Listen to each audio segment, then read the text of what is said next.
তাই শোনো না, চ্যানেলটি সাবস্ক্রাইব করে বেল বাটনটি বাজিয়ে দিও কেমন। শিউলি হাসল, তারপর মাথা নাড়িয়ে বলল, জি ভাইয়া, এখানে যত ক্ষেত দেখছেন এগুলো সবই আমাদের। পিয়াস হাত দিয়ে ইশারা করে বলল, ওইখানে ঘর দেওয়া কি করবে? আসলে ভাইয়া ওখানে মুরগির ফার্ম দিব, তাই ঘর দেওয়া হয়েছে, এখনো কমপ্লিট হয়নি। এই মেঝে প্লাস্টার করা বাকি আছে, টাকা কিছু শর্ট পড়েছে। এই ফসল বিক্রি হলে তারপর আবার কাজ ধরবো। ঈশিতা শিউলির দিকে মুগ্ধ হয়ে তাকিয়ে আছে, আনমনেই প্রশ্ন করল, তোমাকে যত দেখছি তত অবাক হচ্ছি। এইটুকু বয়সে একটা মেয়ে হয়ে কি করে পারছো এত কিছু সামাল দিতে? শিউলি আবারও হাসল, হয়তো সেটা কারো চোখে পড়ল না। ঈশিতার দিকে তাকিয়ে বলল, যার মাথার উপর বাবা নামক বটগাছ নেই, বড় ভাইয়ের ছায়া নেই, তারা জানে পৃথিবীটা কতটা কঠিন। আমি যদি সংসারে হাল্লা ধরতাম তাহলে হয়তো আমাদের না খেয়ে মরতে হতো, আজ হয়তো আমাদের অস্তিত্ব বিলীন হয়ে যেত। পরাণ তাকিয়ে আছে তার বউয়ের দিকে। মেয়েটা কতটা কষ্ট করে এই পর্যন্ত এসেছে। সত্যি মেয়েরা চাইলে অনেক কিছু করতে পারে। শিউলি প্রমাণ করেছে নিজেকে পর্দায় রেখে সততা আর কঠোর পরিশ্রম করা যায়। পিয়াসের মুখটা মলিন হয়ে গেল। তার এই ছোট বোনটা কত কষ্ট করেছে, কেন আগে জানলো না তার একটা বোন আছে। শিউলি বুঝলো সবার মন খারাপ হয়ে গেছে, তাই সে বলল, চলেন দেখে আসি পেঁয়াজ কত দূর তোলা হলো। চলে। আর ক্ষেত থেকে টাটকা ফুলকপি তুলে নেব, একটা যাওয়ার সময় সন্ধ্যায় পাকোড়া বানাবো। ওকে ভাবি। তারা পেঁয়াজ ক্ষেতের দিকে গেল। অন্যদিকে বাড়িতে পারভেজ চৌধুরী শাহানাকে বলল, পুতুল, তোরা এখানে এলি কি করে? শাহানা দীর্ঘশ্বাস ফেলে বলল, ওই দিন হঠাৎ করে আব্বু আমাকে নিতে স্কুলে আসে। আমি খুব অবাক হই, তারপর কিছু বলিনি। কিন্তু যখন দেখলাম আব্বু আমাকে বাড়ির দিকে না নিয়ে বাসে উঠলো, তখন আমি আব্বুকে জিজ্ঞেস করলাম কোথায় যাচ্ছি। আব্বু বলল আমরা শহর ছেড়ে চলে যাচ্ছি। আমি বললাম কেন আব্বু? কিছু বলল না। আমি অনেক জিজ্ঞেস করলাম, কিন্তু আব্বু কিছু বলল না। সারা রাস্তা কান্না করেছি, কারণ তোমাদের কথা খুব মনে পড়ছিল। আমি তো তোমাদের ছেড়ে, মাকে ছেড়ে কখনো থাকিনি। ভীষণ কষ্ট হচ্ছিল। আব্বু আমাকে সেদিন থাপ্পড় মেরেছিল। আব্বুর কাজে অবাক হয়ে গিয়েছিলাম। কখনো ভাবিনি আব্বু আমাকে মারবে। খুব অভিমান হয়েছিল। দুদিন কথা বলিনি।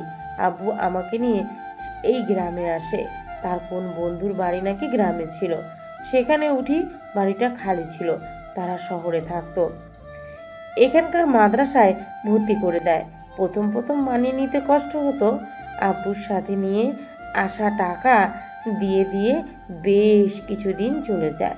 তারপর কি করব ভেবে পাই না। আব্বু পরে এখানে ইনামতি করতে থাকে, তবুও সেটা আব্বুর বন্ধুর কারণে হয়েছিল। আমার কানে আর গলার চেন বিক্রি করে আব্বু জমি কিনে এখানে বাড়ি করে। কতদিন আর মানুষের বাড়ি পড়ে থাকবে? আস্তে আস্তে নিজেকে মানিয়ে নিই। আব্বু মসজিদে ইমামতি করা শুরু করে। ওইখান থেকে যা আসতো তাই দিয়ে আমার পড়াশোনা আর খাবার খরচ চলতো। 1 বছরের মাথায় আব্বু অসুস্থ হয়ে ঘরে পড়ে যায়, হাঁটাচলা করতে পারে না। আমি খুব চিন্তায় পড়ে যাই। আব্বুকে যে চিকিৎসা করাবো তার টাকাও ছিল না। সেদিন খুব অসহায় লাগছিল। একসময় যার সব ছিল, আজ তার কেউ নেই, কিছু নেই। টাকার অভাবে আব্বুকে চিকিৎসা করাতে পারিনি। যার জীবন ছিল বিলাসিতায় ভরা, সে হয়ে উঠল গরিব অসহায়। যার মাসে এত এত কাপড় লাগতো, সে দুটো কাপড় দিয়ে বছর পার করত। আব্বু মনে হয় বুঝে গিয়েছিল সে বাঁচবে না, তাই আমাকে বিয়ে দিয়ে দেয়। ছেলেটা ওই মসজিদে ইমামতি করত। আব্বুর অবর্তমানে ছেলেটার আপন বলতে কেউ ছিল না, এতিম ছিল। মানুষ হিসাবে অনেক ভালো ছিল। আমাদের বিয়ের কিছুদিন পর আব্বু মারা যায়। আমি সেদিন একেবারে এতিম হয়ে গিয়েছিলাম। শিউলির আব্বু আমাকে অনেক সাপোর্ট দিয়েছে। শিউলির আব্বু আমাকে পড়িয়েছে। এইচএসসি পড়ে আর পড়া হয়নি, কারণ তখন শিউলি পেটে আসে। তারপর আমি নিজেই পড়াশোনা ছেড়ে দিই। আর দেখো আমাদের কি ভাগ্য, মেয়েটা আমার এইচএসসি পড়ে বাবাকে হারায়।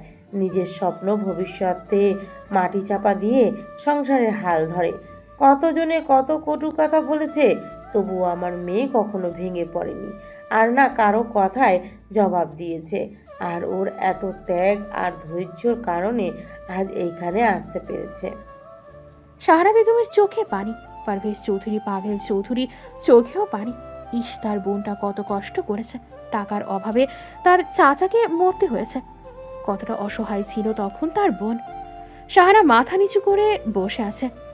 সেই দিনগুলোর কথা মনে পড়ে এখন ভেতর থেকে দীর্ঘশ্বাস বেরিয়ে আসে। পারভেজ চৌধুরী চোখের পানি মুছে বলল, যা হবার তাই হয়ে গেছে, চাইলেও সেদিনগুলো আর ফিরিয়ে আনতে পারবো না, হয়তো এটা আমাদের নিয়তি ছিল। সাহারা চোখের পানি মুছে মাথা নেড়ে বলল, হুম। কিছু মনে পড়তে ভাইয়ের দিকে তাকিয়ে বলল, তোমরা এখানে কেন এসেছিলে? পারভেজ চৌধুরী বোনকে পেয়ে আসল কথাই ভুলে গিয়েছিল। হাসি মুখে বলল, তোর মেয়েকে আমার বাড়ির মেয়ে করে নিতে। মানে? অবাক হয়ে প্রশ্ন করলো সাহারা বেগম। পাভেল মুচকি হেসে সব বলল। সব শুনে সাহারা বেগম অবাক হয়ে চেয়ে রইল। এত সব হয়ে গেল, মেয়েটা আমাকে বললো না? মামুনি, আগেই পরাণকে বলেছিলাম সে গ্রামের ছেলে, মা বাইকে ছেড়ে যাবে না। পরাণও তার কথায় মেনে নিয়ে চলে গিয়েছিল। মামুনি হয়তো ভাবেনি পরাণ আবার ফিরে আসবে। সাহারা কি বলবে ভেবে পেল না। আয়েশা চৌধুরী বলল, আজ আপনাদের ভাই বোনের মিল হয়েছে শুধুমাত্র এই ছেলে মেয়ে দুটোর জন্য। এমন না হলে হয়তো আমরা আজও এখানে আসতাম না। সাহারা বেগম ভাবলো আসলে এই কথাটা সত্যি বলছে। পাভেল বলল, পুতুল, তোর মেয়ে কি আমাদের মেয়ে না? আমরা কি ওর কেউ না? এসব উল্টাপাল্টা কি বলছিস ভাইয়া? তাহলে চুপ করে আসিস কেন? আসলে শিউলি খুব জেদি, যেটা করবে না বলে ঠিক করে সেটা মরে গেলেও করবে না, আর যেটা সে মনে করে করবে সেটা করবেই, কেউ আটকাতে পারবে না। ও একবার বলেছে গ্রাম ছেড়ে যাবে না, তাই চিন্তা হচ্ছে। পারভেজ চৌধুরী হাসি মুখে বলল, সেটা নিয়ে তোকে ভাবতে হবে না, আমার ওপর ছেড়ে দে। হুম। কেউ আর কিছু বলল না। আজ পেঁয়াজ তুলেছে 3 বস্তা, আরো 2 দিন লাগবে তুলতে। শিউরি যখন ওদের নিয়ে রাস্তা দিয়ে আসছিল তখন একজন মহিলা বলে উঠল, শিউলি, এরা কারা? আগে তোমার কোনো ছেলের সাথে দেখিনি, আজ দেখি 2টা ছেলে নিয়ে ঘুরছো। মহিলার কথাটা যে ইঙ্গিত দিয়ে বলল তা কারোরই বুঝতে বাকি রইল না। তাই শিউরি কিছু বলার আগেই ঈশিতা এগিয়ে এসে বলল, আরে আন্টি, আমি শিউলির ভাবি, শিউলির বড় মামার বড় ছেলের বউ, আর ইনি আমার হাজবেন্ড। মহিলাটা চোখ বড় বড় করে ফেলল। অবাক হয়ে বলল, এতদিন তো দেখিনি, আজ আমার মামা কই থেকে আসলো? পরাণ একটু রেগেই বলল, মামা কই থেকে আসবে মানে?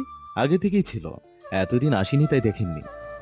শিউরি তাদের থামিয়ে দিয়ে বলল, আসলে চাচি, আমার মামারা শহরে থাকে, আম্মুর সাথে অনেক বছর যোগাযোগ ছিল না, তাই দেখতে পারেননি।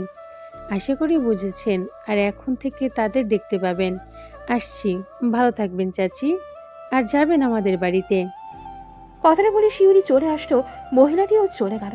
পিয়াস বলল, কথা শুনেই তো রাগ উঠে গিয়েছিল, মন চাইলেও কিছু কথা শুনিয়ে দিই।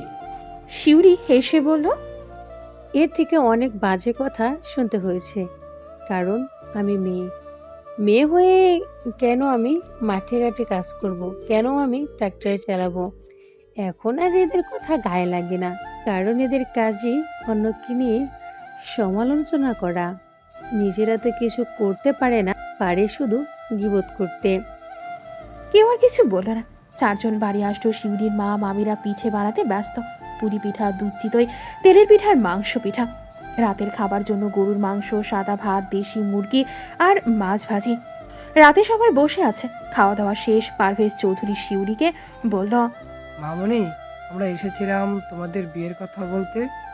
যেভাবে এই বিয়েটা হয়ে গেছে, এখন তুমি কি চাও?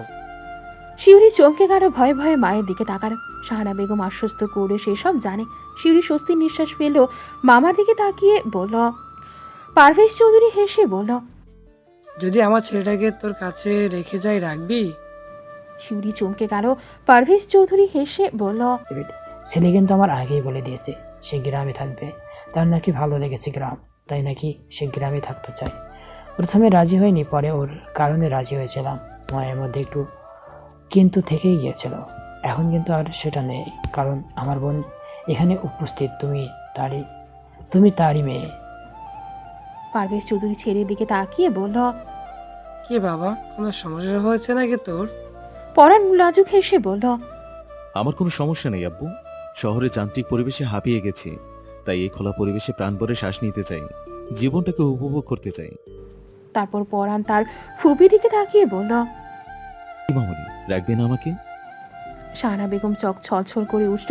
পরাণ এগিয়ে এসে জড়িয়ে ধরল তার মামুনিকে, তারপর বলল, কি হয়েছে, কান্না করছো কেন? কই না তো, আমি কখনো ভাবিনি আমার মেয়ের কপালে এত সুখ আসবে। কিন্তু বাবা, মানুষ তো খারাপ বলবে। শাহানাকে আর বলতে দিল না পারভেজ চৌধুরী। সে বলল, এটা কিন্তু আগে থেকেই চলে আসছে। তোর জামাইও গড় জামাই ছিল তার শ্বশুরের বাড়িতে, আর তোর মেয়ের জামাইও রইল, সমস্যা কি? সবাই হেসে দিল। অন্তরা চৌধুরী বলল, বড় ভাইজান, ওদের বিয়েটা আবার দেওয়া উচিত, কারণ আমরা তো ওই বিয়েতে কেউই উপস্থিতি ছিলাম না। আয়েশা চৌধুরী স্বামীর দিকে তাকিয়ে বলল, ছোট ঠিক বলেছে। হঠাৎ শিউলি বলে উঠল, আমার একটা কথা আছে, বিয়েতে কোনো অনুষ্ঠান হবে না, ঘরোয়াভাবে বিয়েটা হবে। ঠিক আছে মামনি, তুমি যেমন বলবে তেমনই হবে। দুদিন পর আসলে বিয়ের ব্যবস্থা করি। সবাই সায় দিল। পরাণ মনে মনে হাসল, বিড়বিড় করে বলল, এখন কই পালাবেন বিউটিফুল?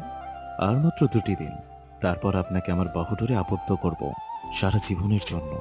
তখন দেখো কই পালান আপনি। মেয়েরা সবাই শিউরির রুমে ঘুমালো। পাভেল আর পারভেজ চৌধুরী শিউরির আম্মুর রুমে ঘুমালো, আর 4 ভাই একসাথে শান্তর সাথে ঘুমালো। শীতের দিন থাকায় কারোরই অসুবিধা হলো না। পরের দিন সকালে ফজরের নামাজ পড়ে 6 জন হাঁটতে বের হয়েছে। পারভেজ আর পাভেল চৌধুরী আগে আগে হাঁটছে, বাকি 4 জন পেছনে। প্রান্ত শান্তকে বলল, আজ না পুকুর থেকে মাছ ধরবো? রোদ উঠুক তখন। পরাণ খুশি হয়ে বলল, আমিও মাছ ধরবো। কি দিয়ে ধরবে, জাল নাকি ছিপ দিয়ে?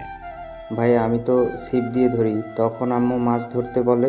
পিয়াস সবার কথা শুনে বলল, চল আজ 4 ভাই মিলে মাছ ধরবো। সবাই খুশি হয়ে যায়। শিউরি নামাজ পড়ে কিছুক্ষণ কোরআন তেলাওয়াত করে খেতে চলে গেছে আসমাকে নিয়ে। বাঁধাকপি, সিম, লাউ, বরবটি, টমেটো, সজের পাতা নিয়ে বাড়ি আসলো। সবাই আবদার করেছে টাটকা শাকসবজি খাবে। মাংস তো প্রতিদিন খাওয়া হয়। সকালে খাবার খেয়ে 4 জন মাছ ধরছে। পারভেজ আর পাভেল চৌধুরী তাদের সাথে যোগ দিয়েছে। সকালের খাবার খেয়ে 4 জন মাছ ধরছে। পারভেজ আর পাভেল চৌধুরী তাদের সাথে যোগ দিয়েছে। শিউরি সকালে নাস্তা করে শুয়ে আছে। হঠাৎ করে পেটে কেমন ব্যথা করছে, তাই ঘুমানোর চেষ্টা করছে। পরাণ ছিপ দিয়ে তেলাপিয়া মাছ ধরেছে। পিয়াস 2 কেজি সাইজের একটা রুই মাছ ধরেছে। প্রান্ত গাল ফুলিয়ে বলল, তোমরা মাছ ধরে ফেলেছো, আর আমি একটাও ধরতে পারিনি। তোমরা আমার সাথে চিটিং করেছো। পিয়াস প্রান্তর মাথায় গাঁটটা মেরে বলল, তোর সাথে কে চিটিং করেছে? মুরাদ নাই মাছ ধরার আইসে চাষর। বড়াব্বু, তোমার ছেলেকে কিছু বলবে? পাভেল চৌধুরী ছেলেকে ধমক দিয়ে বলল, ঠিকই তো আছে, তুই মাছ ধরতে পারোস না, তার দোষ ওদের কেন দিচ্ছিস? অকর্মণ ঠিকই। আব্বু, ভালো হচ্ছে না কিন্তু। ভাইয়া ভালো চিপ নিয়েছে, তাই মাছ ধরতে পেরেছে। আমারে 2 নাম্বার চিপ দিয়েছে, তাই মাছ ধরতে পারছি না। আত্মে মাছ ধরতে পারে না প্রান্ত, তাই এখন ভাইদের দোষ দিয়েছে। পরাণ খোঁচা দিয়ে বলল, আসতে না জানলে উঠান পাকা, তোর থেকে শান্ত ভালো সব কাজ পারে, গাধা একটা। শান্ত পরাণের দিকে তাকিয়ে বলল, ভাইয়া, এভাবে কেউ বলে? সবাই কি সব কিছু পারে নাকি? প্রান্ত, আমি তোকে শিখিয়ে দেব, তুইও পারবি। বইয়ে পড়িসনি? একবার না পারিলে দেখো শতবার। পারভেজ চৌধুরী শান্তর মাথায় হাত রেখে বলল, শান্ত কত ভালো, কি সুন্দর করে বললো, শিখিয়ে দিবে। তখনই আসমা এলো। শান্তকে বলল, ছোট ভাইজান, আপনাকে আবার খেতে দিতে বলছে। আবার নাকি পেটে ব্যথা করছে, তাই শুয়ে আছে। পরাণের মুখটা মলিন হয়ে গেল। পারভেজ চৌধুরী বলল, বেশি সমস্যা হলে ডক্টরের কাছে যেতে হবে তো। শান্ত বাড়ির দিকে যেতে যেতে বলল। প্রান্ত ছিপ ফেলে দিয়ে শান্তর পেছন যেতে যেতে বলল, শান্ত দাঁড়া, আমিও যাব। আয়। দুজনেই চলে গেল। পরাণ আসমার হাতে থাকা মাছ ধরিয়ে দিল। পিয়াস ছিপ হাতে নিয়ে বাড়ির দিকে হাঁটা ধরো। পাভেল চৌধুরী গেল। পরাণ বাড়ি এসে গোসল করে নিল। শিউরির রুমের সামনে গিয়ে বলল, আসতে পারি? হঠাৎ কারো কণ্ঠ শুনে চমকে গেল। শিউরি উঠে বসার চেষ্টা করলো। পরাণ তাড়াতাড়ি করে এগিয়ে এসে বলল, উঠতে হবে না, শুয়ে থাকুন। পেটে কি খুব বেশি ব্যথা করছে? শিউলি চুপ করে রইল, কথা বলতে ইচ্ছে করছে না। শিউলির মুখটা কেমন যেন মলিন হয়ে আছে, ফর্সা মুখটা কেমন ব্যথায় নীল হয়ে গেছে। পরাণ বুঝতে খুব কষ্ট হচ্ছে। পরাণ শিউলির মাথার কাছে বসে বলল, এই হট ব্যাগটা পেটে ধরে রাখেন, দেখবেন আরাম লাগবে। আর আমি মাথায় হাত বুলিয়ে দিচ্ছি, ঘুমানোর চেষ্টা করেন। শিউলি চমকারও আস্তে করে বলল, আমি ঠিক আছি। চুপ করে শুয়ে থাকেন। আমি আপনার পর কেউ না, আর না পরপুরুষ। স্বামী হিসেবে এটুকু অধিকার তো আমার আছে নাকি? শিউলি কিছু বলল না, চুপচাপ পরাণের কথা মেনে নিয়ে চুপ করে রইল। শিউলি পেটের উপর হট ব্যাগটা রাখলো, পরাণ মাথায় হাত বুলিয়ে দিতে লাগলো। পরাণের হাতের ছোঁয়া পেয়ে শিউলির শরীরটা কেমন শিউরে উঠল। এই প্রথম সে কোনো ছেলের এতটা কাছে, তাও সে কিনা তার স্বামী। আরাম পেয়ে শিউলি আস্তে আস্তে ঘুমিয়ে গেল। পরাণ যখন বুঝলো শিউলি ঘুমিয়ে গেছে, তখন শিউলির কপালে চুমু খেয়ে বলল, ঘুমালেও মানুষের মুখ এত মায়া ভরা থাকে, এই মেয়েটাকে না দেখলে বুঝতেই পারতাম না। অবশ্য আগে কোনো মেয়েকে এত কাছ থেকে দেখিনি, আর না ভালোবেসেছি।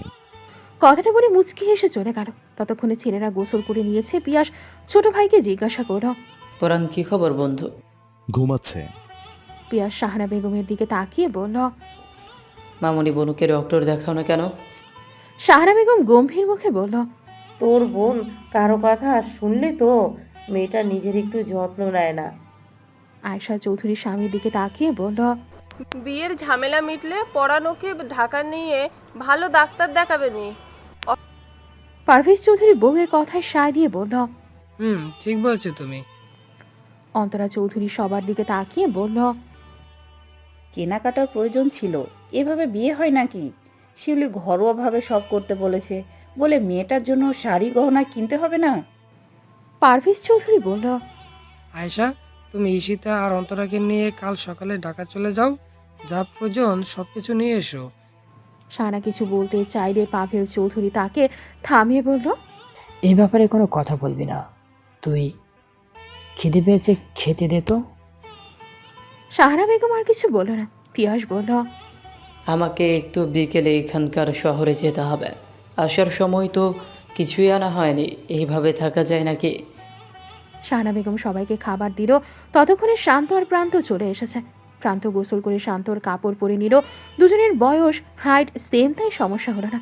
শাহানা বেগম শান্তকে বলল, খাবার খেয়ে ক্ষেত থেকে ফুলকপি বাঁধাকপি লাউ তুলে হাটে নিয়ে যা। ওকে আম্মু, যাচ্ছি। আগে খেতে দাও। বস। প্রান্ত, তুইও বস। ওকে মাই ডিয়ার মামুনি, তাড়াতাড়ি খেতে দাও, পেটে ইঁদুর দৌড়াচ্ছে। পিয়াস তার মামুনির দিকে তাকিয়ে বলল, ও এত সব একা কি করে নিয়ে যাবে মামনি? ও একা কোথায়, সাথে লোক আছে না, তারা ক্ষেত থেকে তুলে এনে ভরে নিয়ে যাবে। শুধু ওকে যেতে বলেছি সাথে। আর এমনি তো প্রতিবারই পুরো কফি ক্ষেত ব্যবসায়ীদের কাছে বিক্রি করে দেওয়া হয়, তাই এতটা কষ্ট হয় না। এবার শিউলি ব্যাপারীদের কাছে বিক্রি করেনি, তাই নিজেদের করা লাগছে। পরাণ খাবার খেতে খেতে বলল, কেন মামুনি? জানি না বাবা, ওই ভালো বলতে পারবে। কেউ আর কিছু বলল না। সবাই খেতে বসেছে। আসমা খেতে ভাত দিয়ে এসেছে। দুপুরে খাবার খেয়ে সবাই রেস্ট করতে চলে গেল। শিউলি তখনও ঘুমে। বিকাল 4টা, ফোনের আওয়াজে শিউলির ঘুম ভাঙে। ফোনে কথা বলে বেড থেকে নেমে ওয়াশরুমে চলে যায়। অজু করে নামাজ পড়ে রেডি হয়ে বের হয়। এখন অনেকটাই ভালো লাগছে। রুম থেকে শিউলিকে এইভাবে বের হতে দেখে। আয়েশা চৌধুরী বলল, অসুস্থ শরীর নিয়ে কোথায় যাচ্ছ মামনি? আমি এখন ঠিক আছি বড় মামি, আর কাজে যেতে হবে এখন। পিয়াস রেডি হয়ে ঘর ছেড়ে বেরোতে বেরোতে বলে, কোথায় যাবে বলুন? ভাইয়া, ট্রাক্টর নিয়ে যেতে হবে হাল চাষের জন্য। নতুন করে ধানের গোসা রোপণ করার সময় হয়ে গেছে। সাবধানে কাজ করো বনু, আর বাইকের চাবি দাও তো। ভাইয়া বাইকের সাথে আসে, দেখেন। আম্মু, আমি আসছি।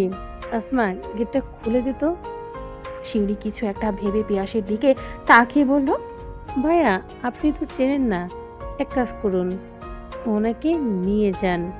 অনেকবার আসছে, চেনার কথা তো।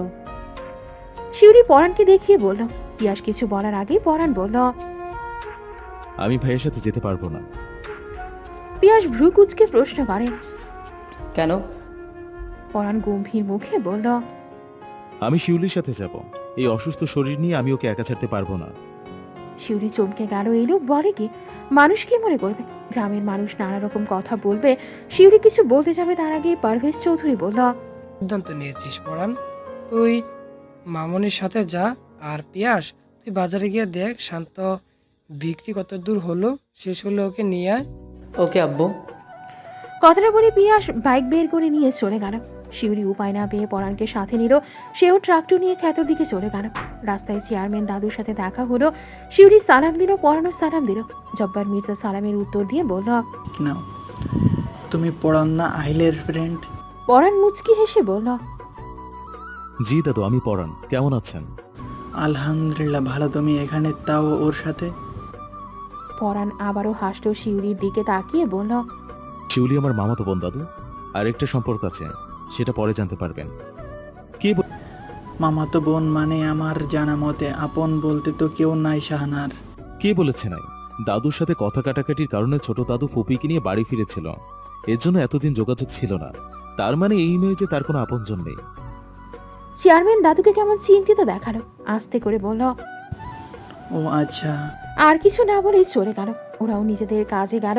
খেতে এসে শিউরি দেখে আগে থেকে ক্ষেতের মালিক দাঁড়িয়ে আছে। চাচা এগিয়ে এসে বলল, এটা কেডা হয় তোমার? আগে তো দেহি নাই। শিউরি কিছু বলার আগেই পরাণ বলল, আমি ওর স্বামী চাচা। শিউরি অবাক হলো, সাথে লোকটা অবাক হয়ে বলল, কবে বিয়ে হইল? আমরা তো শুনলাম না। 7-8 মাস আগে বিয়ে হয়েছে চাচা।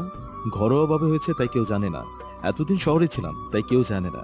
এই বিয়ে উপলক্ষে গ্রামে আসা, এখন অবশ্যই সবাই জানবে। দোয়া করি সুখী হও মা। জি চাচা, দোয়া করবেন। শিউরি হাসলো। পরাণ এসব না বলে মানুষ নানা কথা রটাতো, কারণ শিউরিকে কখনো কোনো ছেলের সাথে কেউ দেখেনি নিজের ভাই ছাড়া। পরাণ আগেও যখন এসেছে গ্রামে, তার ধারণা হয়ে গেছে গ্রামের মানুষ কেমন। পরাণ বলল, আমাকে শিখাবেন ট্রাক্টর চালানো? শিউরি অবাক হয়ে বলল, আপনি শিখবেন? আমি আপনার প্রতিটি কাজ শিখতে চাই, যাতে ভবিষ্যতে আপনার আর মাঠে এসে কাজ করতে না হয়। শিউরি অবাক হয়ে তাকিয়ে আছে। পরাণ হেসে বলল, তাকিয়ে লাভ নেই। আমি এতটা কাপুরুষ নই যে বউকে দিয়ে ইনকাম করাবো। আগের পরিস্থিতি ভিন্ন ছিল, এখন তুমি আমার বউ, আমার সম্মান তুমি। তোমাকে কেউ কটু করে কথা বলুক আমি চাই না। শিউরির আর কিছু বলার মতো থাকে না, মাথা নাড়িয়ে বলল, ওকে শেখাবো, আমি যা যা জানি সব শেখাবো। শিউরি কিছু একটা ভেবে বলল, আপনি তো প্রাইভেট কার চালাতে পারেন তাই না? পরাণ মাথা নেড়ে হ্যাঁ বলল। শিউরি হেসে বলল, তাহলে বেশি সমস্যা হবে না আপনার ট্রাক্টর চালানো শিখতে। যারা গাড়ি চালাতে পারে তারা ট্রাক্টরও চালাতে পারে, কারণ উভয় বাহনেরই স্টারিং, ক্লাচ, ব্রেক এবং গিয়ার থাকে। তবে ট্রাক্টরের নিয়ন্ত্রণের ব্যবহার যেমন ভারী গিয়ার বক্স, আলাদা আলাদা ব্রেকিং সিস্টেম এবং বিভিন্ন কৃষি যন্ত্রাংশ, পিটিও হাইড্রোলিক্স গাড়ির চেয়ে আলাদা হওয়ার কিছুটা অভ্যস্ত হতে হয়। কয়েকদিন দেখলেই পারবেন। ওকে, তাহলে দেখান আজকে দেখি কতটুকু পারি। শিউলি মাথা নেড়ে হ্যাঁ বলল। ট্রাক্টরে সাধারণত গিয়ার পরিবর্তনের ভিন্ন পদ্ধতি থাকে এবং ব্রেকিং ব্যবস্থা, ডান ও বাম চাকার জন্য আলাদা ব্রেক, গাড়ির চেয়ে ভিন্ন। শিউলি সব কিছু বুঝিয়ে দিল। পরাণ খুব মনোযোগ দিয়ে সব কিছু বুঝে নিল। প্রথম একটু সমস্যা হলো, পরবর্তীতে পরাণ খুব সহজেই ট্রাক্টর নিজের আয়ত্তে নিয়ে নিল। শিউলি অবাক হয়ে বলল, এত সহজে আপনি কি করে করতে পারলেন? পরাণ মুচকি হেসে বলল, দেখতে হবে না স্বামীটা কার। শিউলি এবার হালকা শব্দ করে হাসল।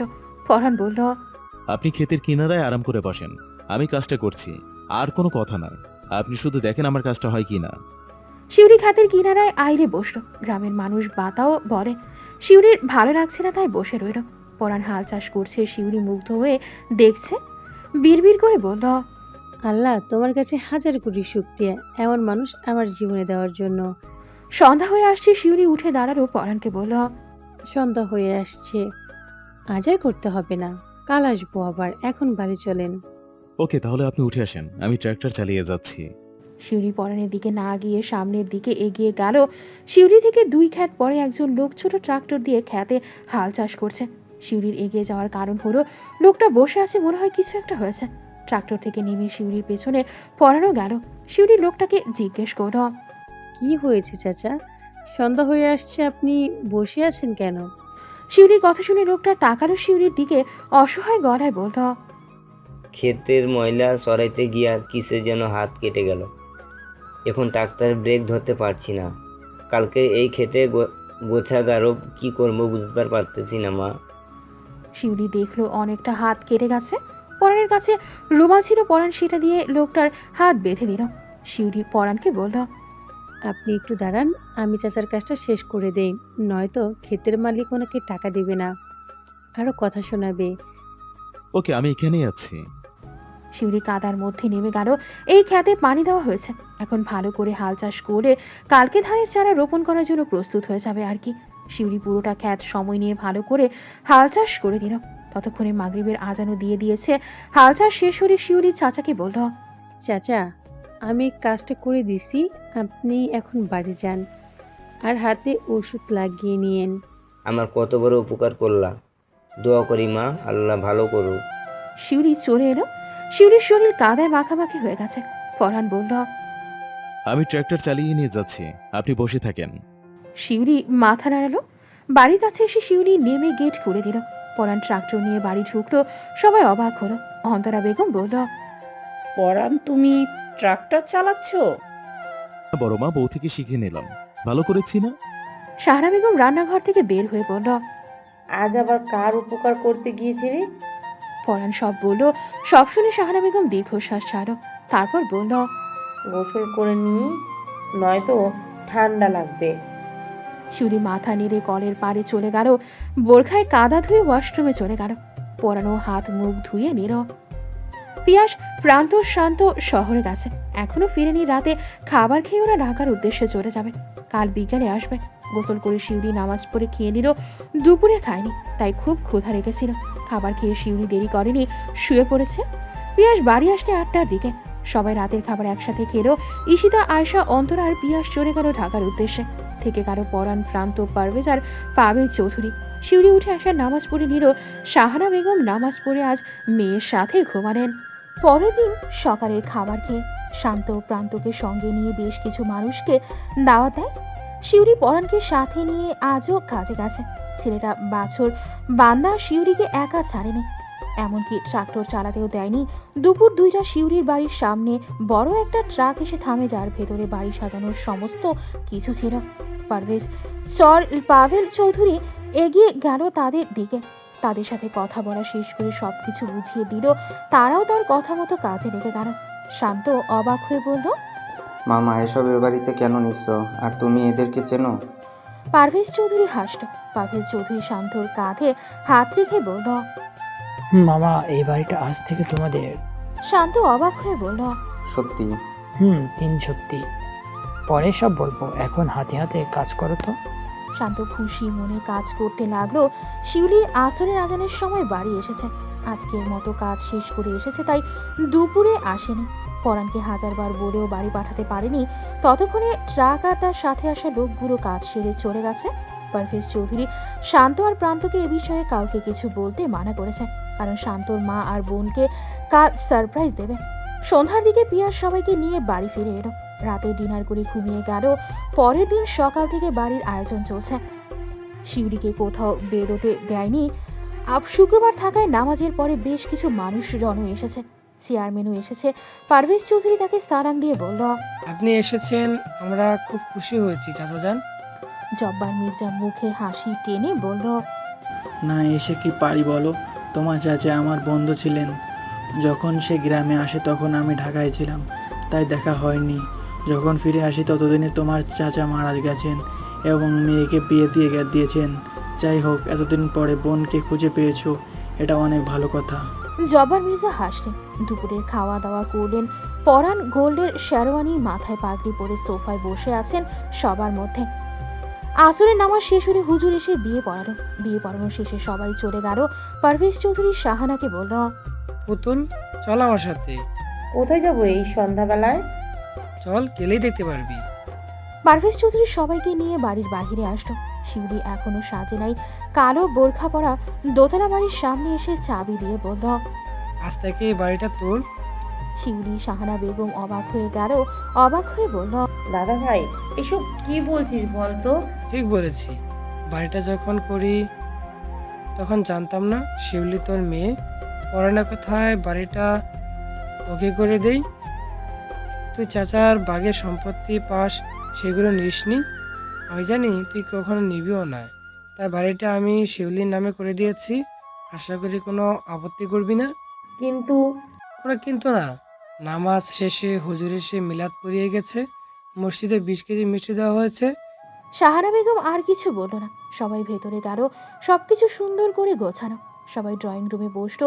পাভেল চৌধুরী বলল, বড় বৌমা মামনিকে নিয়ে যাও তো ভিতরে। ওকে ছোট আব্বু। ঈশিতা শিউলিকে নিয়ে পরাণের রুমে গেল। রুমটা আগে থেকেই ফুল দিয়ে সাজানো ছিল। ঈশিতা শিউলিকে লাল বেনারসি শাড়ি 30 ভরি গহনা দিয়ে সুন্দর করে সাজিয়ে দিল। চুলগুলো খোপা করে মাথায় ওড়না দিয়ে দিল। শিউলি এমনিতেই সুন্দর, তাই ঈশিতা মেকআপ করেনি। চোখে কাজল, ঠোঁটে লিপজেল দিয়ে দিল। অসম্ভব সুন্দর লাগছে।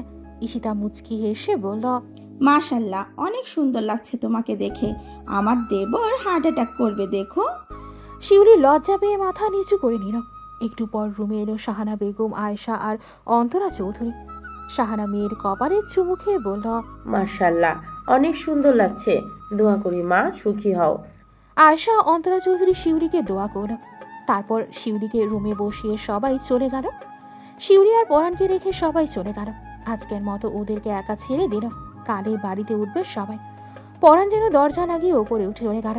পিয়াস বাহিরের গেট বাহির থেকে তালা দিয়ে দিল। পরাণ রুমে আসতেই শিউলির বুকের ভেতর কেমন ধক করে উঠল। পরাণ দরজা লাগিয়ে এসে বেডের কাছে দাঁড়ালো। শিউলি তাকে সালাম দিল। পরাণ সালামের উত্তর দিয়ে শিউলির ঘোমটা ওঠালো। শিউলি লজ্জায় মাথা নিচু করে বসে আছে। পরাণ শিউলি থুতনি ধরে মাথা সোজা করে বলল, মাশাল্লাহ মাশাল্লাহ, আমার বউটাকে অসম্ভব সুন্দর লাগছে। শিউলির বুকের ভেতর কেমন ধুকপুক করছে। পরাণের চোখে চোখ রাখতে না পেরে চোখ নামিয়ে নিল। পরাণ শিউলির কপালে আলতো করে চুমু খেলো। তারপর বলল, অজু করে আসেন, একসাথে নামাজ পড়বো। ওয়েট, আমি আপনাকে সাহায্য করছি এসব খুলতে। শিউলির গহনা খুলতে পরাণ তাকে সাহায্য করল। তারপর বলল, ওয়ার্ড্রোবে আপনার কাপড় আছে, চেঞ্জ করে নিন। শিউলি জিজ্ঞাসা দৃষ্টিতে তাকালো। পরাণ মুচকি হেসে বলল, ভাবি রেখে গেছে আপনার আর আমার কাপড়। শিউলি আর কিছু না বলে উঠে চলে গেল। ওয়ার্ড্রোব থেকে কাপড় নিয়ে ওয়াশরুমে চলে গেল। কিছুক্ষণ পর উজু করে বের হলো। তারপর পরাণ গেল। পরাণ উজু করে আসতেই দেখলো শিউলির মেঝেতে জায়নামাজ বিছিয়ে দাঁড়িয়ে আছে। পরাণও দাঁড়িয়ে গেল। দুজনে একসাথে নামাজ পড়ে নিল। নামাজ শেষ করে পরাণ বলল, বারান্দায় গিয়ে বসি। শিউলি মাথা নাড়লো। আকাশ বিশাল বড় চাঁদ উঠে। চারিদিকে জ্যোৎস্না উঠেছে। জ্যোৎস্নার আলো চারপাশে সব স্পষ্ট দেখা যাচ্ছে। নিস্তব্ধ পরিবেশ, কোথাও কোনো শব্দ নেই। চারপাশ নিবিড় শান্ত। শিউলি আকাশ দেখতে ব্যস্ত। পরাণ তার ব্যক্তিগত চাঁদকে দেখতে ব্যস্ত। পরাণ শিউলির দিকে তাকিয়ে বলল, আজকে চুপ করে থাকবেন, কথা বলবেন না বিউটিফুল? শিউলি চমকে গেল, কারণ এই নামে তাকে কেউ ডাকে না। নিজেকে সামলিয়ে আস্তে করে বলল, কি বলবো? আপনি বলেন, আমি শুনি। পরাণ মুচকি হাসলো। তারপর বলল, জানেন, প্রথম যেদিন আপনাকে দেখেছিলাম আপনার চোখের মায়া আটকে গিয়েছিলাম না চাইতেও। আর যখন আহিল বলল আপনাকে বিয়ে করবে, তখন হুট করে রাগ উঠে গিয়েছিল। কেন তা জানি না।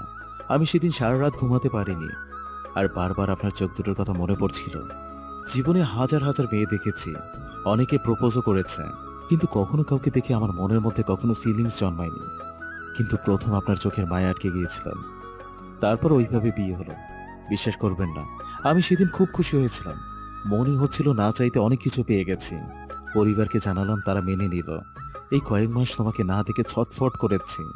দিন গুনতাম কবে তোমাকে কাছে পাবো, কবে সামনে বসে মন ভরে দেখতে পারবো। আমি তোমাকে খুব ভালোবাসি বিউটিফুল, খুব ভালোবাসি। কথাগুলো বলে পরাণ থামলো। শিউলি তাকিয়ে আছে পরাণের মুখের দিকে। পরাণের চোখে চোখ রেখে বলল, আমি আপনাকে ভালোবাসি। কখন কিভাবে ভালোবেসেছি জানি না, কিন্তু খুব ভালোবাসি। হয়তো এটা আমাদের পবিত্র বন্ধনের জন্য সম্ভব হয়েছে। পরাণ ঠোঁট কামড়ে হাসলো। তারপর বলল, একটু জড়িয়ে ধরতে পারি? শিউলি চমকে গেল। এমন আবদার না রেখে কি পারা যায়? শিউলি মুখে কিছু বলল না, লজ্জায় মাথা নিচু করে নিল। পরাণ বুঝতে পেরে মজা করে বলল, নীরবতা কিন্তু সম্মতির লক্ষণ, তাহলে কি ধরে নিব? শিউলি লজ্জায় হাত কষ্টাতে লাগলো। পরাণ এগিয়ে এসে জড়িয়ে ধরো, কপালে চুমু খেয়ে বলল, লক্ষ্মী বউ আমার, ভালোবাসি। শিউলি চুপ করে রইল, কারণ ওর শরীরটা ভালো লাগছে না। একটু পর শিউলি ফুপিয়ে উঠল। পরাণ চমকে গেল। শিউলির সামনের দিকে ঘুরিয়ে গালে হাত দিয়ে অস্থির হয়ে বলল, কি হয়েছে জান, কান্না করছো কেন? শিউলি কোনো কথা বলছে না, কেঁদেই যাচ্ছে। পরাণ আরো অস্থির হয়ে ওঠে। চুপ করে আছো কেন? আমার ছোঁয়াতে অস্বস্তি হচ্ছে তোমার? ওকে ওকে, কান্না করো না, আমি সরে যাচ্ছি। তবুও কান্না করো না। পরাণ শিউরি থেকে দূরে সরে যেতে নিলে শিউরি পরাণকে জড়িয়ে ধরে ফুপিয়ে বলে, বউ। পেটে ব্যথা করছে, সহ্য করতে পারছি না। পরাণ চমকে গেল। দেরি না করে শিউরিকে কোলে তুলে নিল, বেরিয়ে শুয়ে দিয়ে বলল। খুব কষ্ট হচ্ছে? শিউরি মাথা নাড়ালো। পরাণ কিছু একটা ভেবে বলল। এটা কি পিরিয়ডের ব্যথা? শিউরি মাথা নাড়িয়ে না বলে। পরাণ কি করে বুঝতে পারলো না শিউরি এতক্ষণ নিঃশব্দে কান্না করলেও এখন শব্দ করে কান্না করছে। পরাণের নিজেকে খুব অসহায় লাগছে। শিউরি ফর্সা মুখ নীল হয়ে যাচ্ছে। পরাণ শিউরিকে বুকের সাথে চেপে ধরে। শিউরি পরাণের টি শার্ট খামচে ধরে। শিউরি কাঁদতে কাঁদতে বলল, আমার খুব কষ্ট হচ্ছে, ব্যথা সহ্য করতে পারছি না, মরে যেতে ইচ্ছে করছে। পরাণের কলিজা মোচড় দিয়ে উঠল। পরাণ শিউরির কপালে চুমু দিয়ে বলল, এসব উল্টাপাল্টা কিছু বলবে না, উঠে কষ্ট করে রেডি হয়ে নাও। পরাণ শিউরিকে বসিয়ে দিল। বোরখা নিয়ে শিউরির কাছে দিয়ে বলল, পরে নাও, আমি আসছি। পরাণ ফোন হাতে নিয়ে বারান্দায় গেল। পিয়াসকে ফোন দিল। 2বার রিং হতে পিয়াস ফোন রিসিভ করতেই বলল, ভাইয়া তাড়াতাড়ি এই বাড়িতে আসো, সাথে গাড়ির চাবি নিয়ে আসো, কাউকে কিছু বলবে না, তাড়াতাড়ি আসো। কথাটা বলে পরাণ ফোন কেটে দিল। পিয়াস বুঝলো কিছু একটা হয়েছে। পরাণের কণ্ঠ কেমন একটা লাগলো। পিয়াস বেড থেকে নেমে গেটের আর গাড়ির চাবি নিয়ে নিঃশব্দে বেরিয়ে এলো। পরাণ রুমে এসে দেখে শিউরি সেন্সলেস হয়ে গেছে। পরাণ ভয়ে ঢুকিল। শিউরির এমন অবস্থা দেখে পরাণের ভেতরটা কেমন ছিঁড়ে যাচ্ছে। চোখ দুটো লাল হয়ে গেছে। পরাণ নিজের কান্নায় গিয়ে আবার ঢাকতে লাগলো। শিউলি, এই শিউলি, কথা বলো। এই জান, কোথায় কষ্ট হচ্ছে, কথা বলো প্লিজ। পরাণের ফোন বেজে ওঠে। পরাণ শিউরিকে বেডে রেখে সিঁড়ি দিয়ে নিচে নেমে দরজা খুলে দেয়। পিয়াস অস্থির হয়ে বলে, কি হয়েছে ভাই, তো কেমন লাগছে কেন? পরাণ নিজেকে সামলাতে পারল না, ভাইকে পেয়ে কান্না করে দিল। পিয়াস চমকে গেল। পরাণ যতটুকু স্ট্রং, ভেঙে পড়ার মানুষ না। কি হয়েছে ভাই, বল আমাকে, আমার ভয় করছে। পরাণ চোখের পানি মুছে ভাঙা গলায় বলল, ভাইয়া পিউনিফুল সেন্সলেস হয়ে পড়ে আছে, পেটের ব্যথা নাকি ছটফট করছে, ওর নাকি কষ্টে মরে যেতে ইচ্ছে করছে। কি সব বলছিস? পিয়াস চমকে গেল। মেয়েটা তো রাতেও ভালো দেখে গেছে। পরাণ বলল, তুমি গাড়ি বের করো, আমি ওকে নিয়ে আসছি। পিয়াস মাথা নেড়ে চলে গেল। পরাণ রুমে এসে শিউরিকে করে তুলে নিল। পিয়াস দরজা খুলে দিতেই পরাণ শিউরিকে নিয়ে গাড়িতে বসলো। পিয়াস যেন দরজা লক করে গেটে তালা দিয়ে ড্রাইভিং সিটে বসে পড়ল। বাড়ির সবাইকে জানানো উচিত। এখন বলে সবাই চিন্তা করবে, কান্নাকাটি করবে, তার থেকে সকালে বলে তার আস্তে ধীরে চলে আসবে। ওকে। পিয়াস গাড়ি স্টার্ট দিল। রাত বাজে 1টা। কাঁচা রাস্তা পেরিয়ে পিছালা রাস্তা দিয়ে ছুটে চলেছে পরাণদের গাড়ি। রাস্তা তেমন গাড়ি নেই, 2-একটা বাস, ট্রাক, কার যাচ্ছে মাঝে মাঝে। পিয়াস হাই স্পিডে গাড়ি চালিয়ে নিয়ে যাচ্ছে। বাড়ির গাছগাছালি পেছনে ফেলে শাসা করে ছুটে চলেছে ঢাকার দিকে। পরাণ শিউরিকে বুকের সাথে চেপে ধরে বসে আছে। শিউরি সেন্স ফিরতেই আবার ফুপিয়ে কান্না করছে। পরাণ চুপ করে আছে। পিয়াস গাড়ি চালাতে চালাতে বলল, বনু, আর একটু ধৈর্য ধরো প্লিজ। ভাইয়া চেষ্টা করতে তাড়াতাড়ি নিয়ে যাওয়ার, একটু সহ্য করো। পরাণ শিউরির মাথায় চুমু খেয়ে আস্তে করে বলল, তুমি এভাবে কান্না করলে আমার কষ্ট হচ্ছে, প্লিজ জান, আর কিছুক্ষণ সহ্য করে নাও, সব ঠিক হয়ে যাবে। রাত 4টার সময় ওরা ঢাকা এসে পৌঁছায়। পরাণ শিউরিকে করে তুলে হসপিটালের ভেতরে নিয়ে গেল। পিয়াসের একটা মেয়ে ফ্রেন্ড ডাক্তার তাকে ফোনে সব আগেই বলেছে। তাড়াতাড়ি হসপিটালে নিয়ে এসেছে। পিয়াসকে দেখে প্রিয়ন্তী এগিয়ে এসে বলল, পেশেন্ট কই পিয়াস? ওই যে ভাই নিয়ে আসছে। প্লিজ, আমার বনুর খুব কষ্ট হচ্ছে, ওর ব্যথা কমানোর মেডিসিন দে। শান্ত হ তুই, আমি দেখছি। ভাগ্যিস আজ নাইট পড়েছিল। প্রিয়ন্তী পরাণকে উদ্দেশ্য করে বলল, ওকে আমার কেবিনে নিয়ে এলো। পরাণ পিয়াস প্রিয়ন্তীর পেছনে গেল। পুরোটা হসপিটাল নীরব। সবাই হয়তো ঘুমিয়েছে। ডক্টর, নার্স, এখনকার বেশ ওয়ার্ড বয় ছাড়া তেমন কাউকে দেখা যাচ্ছে না। অল্প কিছু সক্ষম মানুষ যাতায়াত করছে। পরাণ প্রিয়ন্তীর চেম্বারে নিয়ে গেল। প্রিয়ন্তী বলল, এখানে শুয়ে দাও, আর তোমরা বাইরে যাও। পিয়াস বাহিরে চলে গেল। পরাণ যেতে নিলে শিউরি তার হাত চেপে ধরে যাতে পরাণ তাকে রেখে না যায়। প্রিয়ন্তী বুঝতে পেরে বলল, তুমি তো ওর হাজবেন্ড, সমস্যা নেই, তুমি থাকো। প্রিয়ন্তী শিউরিকে বলল, পেটে কোথায় ব্যথা আর কতদিন ধরে এই ব্যথা? শিউরি আস্তে করে বলল। প্রিয়ন্তী পেটে হালকা চাপ দিল। শিউরি ব্যথায় কোকিয়ে উঠল। প্রিয়ন্তীর হাত সরিয়ে নিয়ে বলল, এখানে থাকো, আমি আসছি। প্রিয়ন্তী কেবিনের বাহিরে এলো। পিয়াস বলল, কি দেখলি? প্রিয়ন্তী মলিন মুখে তাকালো পিয়াসের দিকে। পিয়াস অস্থির হয়ে বলল, চুপ করে আছিস কেন, বল কি হয়েছে বনুর? আমার মনে হয় না রে বেশ লাগছে, নয়তো অ্যাপেন্ডিসাইড হয়েছে। এখন ওকে দ্রুত আলট্রাসাউন্ড করাতে হবে। আমি যা ধারণা করছি তা যদি হয় তাহলে ওর লাইফ রিস্ক আছে। পিয়াস কথা বলার ভাষা হারিয়ে ফেলেছে। কে বলবে বুঝতে পারছে না, বাড়ির মানুষকে কি বলবে, আর তার ভাইকেই বা কি বলবে। পেছন থেকে কিছু বলার শব্দে পিয়াস পেছনে তাকিয়ে দেখে পরাণ ফ্লোরে বসে আছে, চোখ থেকে পানি পড়ছে। পিয়াস এগিয়ে গিয়ে বলল, ভাই কিছু হবে না বন্ধু, নিজেকে শক্ত কর। পরাণ ভাইকে জড়িয়ে ধরে কান্না করে দিল। পিয়াসের চোখেও পানি। পিয়ন্তি বলল, তোমরা ভেঙে পড়ো না। তোমরা এভাবে ভেঙে পড়লে ওকে কি করে সামলাবে? ওকে নিয়ে এসো তাড়াতাড়ি, আলট্রাসাউন্ড করাতে হবে। পরাণ উঠে দাঁড়ালো, চোখের পানি মুছে এগিয়ে গেল চেম্বারে। শিউলি তখনও শুয়ে আছে। পরাণ শিউলির কপালে চুমু দিয়ে বলল, ভয় পাবে না, আমি আছি তো, তাড়াতাড়ি সুস্থ হয়ে যাবে। শিউলি পরাণের গালে হাত রেখে বলল, কি হয়েছে আপনার? চোখ কেমন লাল কেন? কিছু হয়নি, চলো। পরাণ শিউলিকে নিয়ে প্রিয়ন্তীর সাথে আলট্রাসাউন্ড রুমে ঢুকল। পিয়াস বাইরে দাঁড়িয়ে রইল। প্রিয়ন্তীর সাথে আরেকজন নার্স দিয়ে শিউলির আলট্রাসোনো আর এক্সরে করালো। নার্সকে বলল, ওনাকে 209 নম্বর কেবিনে নিয়ে যাও। নার্সটি মাথা নেড়ে চলে গেল। প্রিয়ন্তী দুটো রিপোর্ট বের করে নিল। পিয়াসকে নিয়ে কেবিনে এলো। মনির মুখে বলল, যা ভেবেছিলাম তাই হয়েছে। পিয়াস কাপা গলায় বলল, কি হয়েছে প্রিয়ন্তী? আমার ভয় করছে। বড় কিছু কি হয়েছে? প্রিয়ন্তী দীর্ঘশ্বাস ফেলে বলল, অ্যাপেন্ডিসাইড ফেটে গেছে, যার জন্য ওর পুরো পেটে ব্যথা করছে। তাড়াতাড়ি অপারেশন করতে হবে। 10টার সময় বড় ম্যাম আসবে। আমি সব ব্যবস্থা করছি। এসব কি বলছিস? এত বছর পর বনুকে পেলাম আর তুই বলছিস ওর এত বড় রোগ হয়েছে? আমার শ্বাস আটকে আসছে প্রিয়ন্তী। নিজেকে শক্ত কর পিয়াস, ভেঙে পড়লে চলবে না। পিয়াস বেরিয়ে গেল প্রিয়ন্তীর রুম থেকে। পরাণ ডাকে জিজ্ঞাসা করল, কি হয়েছে ভাইয়া? ডাক্তার কি বললো? পিয়াস চুপ করে আছে। পরাণ অস্থির হয়ে বলল, চুপ করে আছো কেন? পিয়াস শুকনো ঢোক গিরে কান্না চেপে বলল, বন্ধুর অ্যাপেন্ডিসাইটিস ফেটে গেছে, এখন তাড়াতাড়ি অপারেশন করতে হবে। কি বলছো এসব ভাইয়া তুমি? আমার পিউনিফুলের এমন কিছু হতে পারে না, আমি বাঁচতে পারবো না ওকে ছাড়া। এমন কথা বলো না। নিজেকে শক্ত কর প্লিজ। তুই এইভাবে ভেঙে পড়লে বনুও ভেঙে পড়বে। তুই বনুর কাছে যা, আমি বাড়িতে জানিয়ে দিচ্ছি। পরাণের বুকে অসহ্য ব্যথা করছে। মনে হচ্ছে কেউ তার শরীর থেকে কলিজাটা আলাদা করতে চাইছে। পরাণ ছুটে গেল মসজিদে, নামাজ পড়ে আল্লাহর কাছে কান্না করে বলতে লাগলো, আল্লাহ তুমি তো দয়ালু, তুমি তো পরম করুণাময়। আমি ছাড়া তোমার বান্ধার অভাব নাই, কিন্তু তুমি ছাড়া আমার আল্লাহ কেউ নাই যার কাছে মন উজাড় করে চাইতে পারি। তোমার পাপী বান্দা তোমার কাছে তার স্ত্রীর প্রাণ ভিক্ষা চাইছে, তুমি তোমার পাপী বান্দাকে ফিরিয়ে দিও না। পরাণের চোখ থেকে অনবরত পানি পড়ছে। বুকের ভেতরটা কেমন ফেটে যাচ্ছে। মনে হয় কেউ তার বুকে ছুরি চালিয়ে দিয়েছে। নামাজ শেষ করে কেবিনে আসে। শিউলি শুয়ে আছে, হাতে স্যালাইন চলছে। শিউলি বলল, আমাকে রেখে কোথায় গিয়েছিলেন? নামাজ পড়তে। একটু ঘুমানোর চেষ্টা করো, আমি মাথায় হাত বুলিয়ে দিচ্ছি। শিউলি চোখ বন্ধ করলো। পিয়াস তার বাবাকে ফোন করলো। পারভেজ চৌধুরী বলল, পিয়াস, কোথায় তুমি? এত সকালে কোথায় গেছো? বাবা আমি ঢাকাতে। পারভেজ চৌধুরী চমকে গেল, অবাক হয়ে বলল, তুমি ঢাকায় কি করছো? সব ঠিক আছে তো? কিছুই ঠিক নেই বাবা, কিছুই ঠিক নেই। তুমি সবাইকে নিয়ে তাড়াতাড়ি ঢাকায় আসো।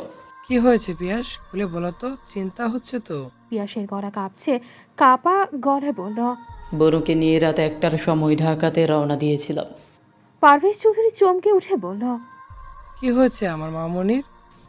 রাতে পেটের ব্যথায় কান্না করছিল। পরাণ উপায় না পেয়ে আমাকে ফোন দেয়। আমি এসে দেখি বনু সেন্সলেস হয়ে পড়ে আছে। দ্রুত ওকে ঢাকায় নিয়ে আসি।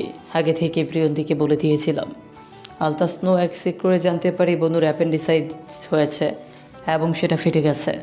এখন তাড়াতাড়ি অপারেশন করতে হবে। পারভেজ চৌধুরীর হাত থেকে ফোনটা পড়ে গেল। সে যা শুনল সেটা কি আদৌ সত্যি? পিয়াস হ্যালো হ্যালো করেই যাচ্ছে। পিয়াস ফোন কেটে আবার ফোন দেয়। ফোনের শব্দে পারভেজ চৌধুরী হুঁশ ফিরে ফোন রিসিভ করে বলে, আমরা এখনই আসছি, তুই দেখিস আমার মামনি যাতে কিছু না হয়। সাবধানে এসো, আর কাউকে কিছু বলো না, মামনি ভেঙে পড়বে নয়তো। রাখছি। সকাল 10টা। অপারেশনের জন্য সবকিছু রেডি করে ফেলেছে। এখন শুধু শিউলিকে ওটিতে নিয়ে যাওয়া হবে। শিউলি পরাণের হাত শক্ত করে ধরে আছে। মেয়েটা ভয়ে কেঁদে যাচ্ছে। পরাণের ভেতরটা ছিঁড়ে যাচ্ছে। চোখ দুটো অসম্ভব লাল। নিজের কান্না গিলে শিউলিকে শান্ত করতে বলে উঠল, জান এইভাবে কান্না করলে সমস্যা হবে। প্লিজ বোঝার চেষ্টা করো, আল্লাহর উপর ভরসা রাখো, কিচ্ছু হবে না তোমার। শিউলি পরাণকে জড়িয়ে ধরে বলে উঠল। আমার খুব ভয় করছে, আমি বাঁচবো। আর কিছু বলতে পারল না শিউলি। পরাণ তাকে চুপ করিয়ে বলল। চুপ, এসব বলে না। আল্লাহ আছেন, তোমার কিচ্ছু হবে না। আমাদের এখনো অনেকটা পথ একসাথে চলা বাকি আছে। নিজেকে শান্ত করো, আল্লাহর উপর ভরসা রাখো, তিনি সব ঠিক করে দেবে। নার্স স্ট্রেচারে করে শিউলিকে নিয়ে গেল ওটির দিকে। শিউলি পরাণের হাত শক্ত করে ধরে রেখেছে। শিউলি কিছুতেই পরাণের হাত ছাড়ছে না। মেয়েটা ভয়ে কান্না করতে করতে বলতে লাগল। আমাকে ছেড়ে যাবেন না, আমার খুব ভয় করছে, আমাকে ছেড়ে যাবেন না। আম্মু কোথায়? আমি আম্মুর কাছে যাব। ভাইয়া কোথায়? আমি এখানে থাকবো না। পিয়া শিউলির কাছে গিয়ে বলল। বনু ভয় পাস না, আমরা আছি তো, মামুনিরা আসছে। পরাণ কথা বলতে পারছে না। নার্স অনেক বুঝিয়ে শিউলির থেকে পরাণের হাত ছাড়িয়ে নিল। শিউলিকে ওটির ভেতরে নিয়ে যাওয়া হলো। পরাণ ফ্লোরে হাঁটু গেড়ে বসে মাথা নিচু করে বাচ্চাদের মতো কান্না করে দিল। পিয়াসের চোখও লাল। পিয়াস গিয়ে ভাইকে জড়িয়ে ধরল। পরাণ বলতে লাগল।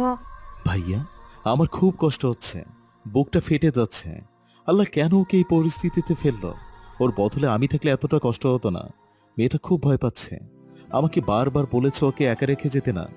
আমার তো মনে হয় না ও কখনো হসপিটালে পর্যন্ত এসেছে কোনো কারণে। শান্ত হ প্লিজ, এভাবে ভেঙে পড়িস না। আমি শান্ত হতে পারছি না ভাইয়া, পারছি না। পিয়াস অসহায়ের মতো ভাইকে জড়িয়ে ধরে বসে রইল। আসলে শিউলি কখনো ডাক্তারের কাছে যায়নি। কখনো যদি জ্বর, ঠান্ডা, পেটে ব্যথা করলো, শান্ত বাজার থেকে ওষুধ এনে দিত। এইরকম পরিস্থিতিতে কখনো পড়েনি, তাই অতটা ভয় পেয়ে গেছে। এত বড় হওয়ার পরে আজই প্রথম সে বাড়ি থেকে এত দূর এসেছে। শিউলি বারবার মনে হচ্ছিল সে হয়তো তার মা ভাইকে আর দেখতে পাবে না, তার ভালোবাসা একমাত্র স্বামীকে সে দেখতে পাবে না। 10:30টার দিকে পরিবারের সবাই হসপিটালে উপস্থিত হলো। পারভেজ চৌধুরী পিয়াসকে বলল। আমার মামনি কোথায় পিয়াস? পিয়াস ভাইকে জড়িয়ে ধরে রেখে বাবার দিকে চাইলেও মরিন মুখে বলল। ওটিতে নিয়ে গেছে। শাহানা বেগম কান্না করতে করতে বলে। আমার মেয়ে কোথায়? কি হয়েছে আমার মেয়ের? পিয়াস পরাণকে ছেড়ে তার মামুনিকে ধরে বলে। মামুনি কান্না করো না, বনুর কিচ্ছু হবে না, দোয়া করো। কি হয়েছে আমার মেয়ের বাবা, বলো না। পিয়াস সব বলে সব শুনে কান্নায় ভেঙে পড়ে। পিয়াস তার মাকে ইশারা করে শাহানা বেগমকে শান্ত করতে। শান্ত পিয়াসকে বলে। ভাইয়া, আপু ভালো হয়ে যাবে তো? ইনশাআল্লাহ বনু ভালো হয়ে যাবে, চিন্তা করো না। বেশ কিছু সময় পর ওটি থেকে একটা নার্স বেরিয়ে এসে বলে। ও নেগেটিভ রক্ত লাগবে, তাড়াতাড়ি ব্যবস্থা করুন। সবাই চিন্তায় পড়ে গেল। পাশ থেকে পিয়াস বলে উঠল। নার্স, আমার রক্তের গ্রুপ ও নেগেটিভ, আমি রক্ত দিব। চলেন আমার সাথে। পিয়াস নার্সের সাথে চলে গেল। পিয়াস রক্ত দিয়ে এসে পরাণের পাশে এসে দাঁড়ালো। পরাণ এইভাবে ফ্লোরে বসে আছে, ওটির দিকে তাকিয়ে আছে। 1 ঘন্টা পর ওটির লাইট নিভে গেল। পিয়াস পরাণকে উঠিয়ে দাঁড় করালো। প্রিয়ন্তী আর একজন মহিলা সিনিয়র ডাক্তার বের হলো। ডাক্তার চলে যেতেই প্রিয়ন্তী বলল। চিন্তার কোনো কারণ নেই, অপারেশন সাকসেসফুল, কিন্তু আর একদিন পরে আনলে হয়তো ওকে বাঁচাতে পারতাম না আমরা। অ্যাপেন্ডিসাইড ফেটে গেছে মনে হয়, 2-3 দিন হয়েছে। তার থেকে বড় কথা, অ্যাপেন্ডিসাইড জায়গাটা অনেকটাই কালো হয়ে পচন ধরেছিল। ওকে আইসিইউতে রাখা হয়েছে। মেয়েটা ভয় পেয়েছি খুব, একজন যাওয়ার অনুমতি আছে। পরাণ অনুমতি পেয়ে চলে গেল। পিয়াস প্রিয়ন্তীর দিকে তাকালো। ওর জন্য 2 ব্যাগ সাদা রক্তের ব্যবস্থা করো। উপস্থিত সবাই অবাক হয়ে গেল। কেউ কখনো শোনেনি সাদা রক্ত আছে। পিয়াস অবাক হয়ে বলল। সাদা রক্ত মানে? প্রিয়ন্তী সবার মুখের দিকে তাকিয়ে বলল। অ্যাপেন্ডিসাইড ফেটে গেলে রক্তে শ্বেতকণিকার হোয়াইট ব্লাড কেল WBC সংখ্যা বেড়ে যায়, কারণ শরীরের এই সংক্রমণের ইনফেকশনের বিরুদ্ধে লড়াই করার জন্য অতিরিক্ত সুরক্ষা বাহিনী পাঠায়। ফেটে যাওয়া অ্যাপেন্ডিক্স থেকে ছড়িয়ে পড়া সংক্রমণ ও ব্যাকটেরিয়া মোকাবিলায় রক্তে শ্বেতকণিকার, প্রধানত নিউট্রোফিল উপাদান ও নিঃসরণ দ্রুত বেড়ে যায়। অ্যাপেন্ডিক্স ফেটে গেলে পুরো পেটে সংক্রমণ ছড়িয়ে পড়ে, যা একটি জরুরি অবস্থা। শরীর যখন বড় ধরনের ব্যাকটেরিয়া সংক্রমণের শিকার হয়, তখন ইমিউন সিস্টেম শ্বেত রক্তকণিকার উপাদান বাড়িয়ে দেয়। অ্যাপেন্ডিসাইটিসে আক্রমণ রোগীদের ক্ষেত্রে রক্ত পরীক্ষার শ্বেতকণিকা 10,500 কোষ UL এর বেশি উপাদান পাওয়া যায়। একে নিউট্রোফিলিয়া বলে। এই শ্বেত রক্তকণিকাগুলো সংক্রমণের জায়গায় গিয়ে ক্ষতিকারক ব্যাকটেরিয়া ও মৃত টিস্যু ধ্বংস করার চেষ্টা করে। সংক্ষেপে বলতে গেলে অ্যাপেন্ডিক্স ফেটে গেলে শরীরের ভেতর ছড়িয়ে পড়া ইনফেকশন রুখতে শ্বেত রক্তকণিকা বা সাদা রক্ত বেশি প্রয়োজন হয় এবং রক্তে এর সংখ্যা বেড়ে যায়। পিয়াস মাথা নাড়ালো, তারপর বলল, এখন কোথায় পাবো সাদা রক্ত?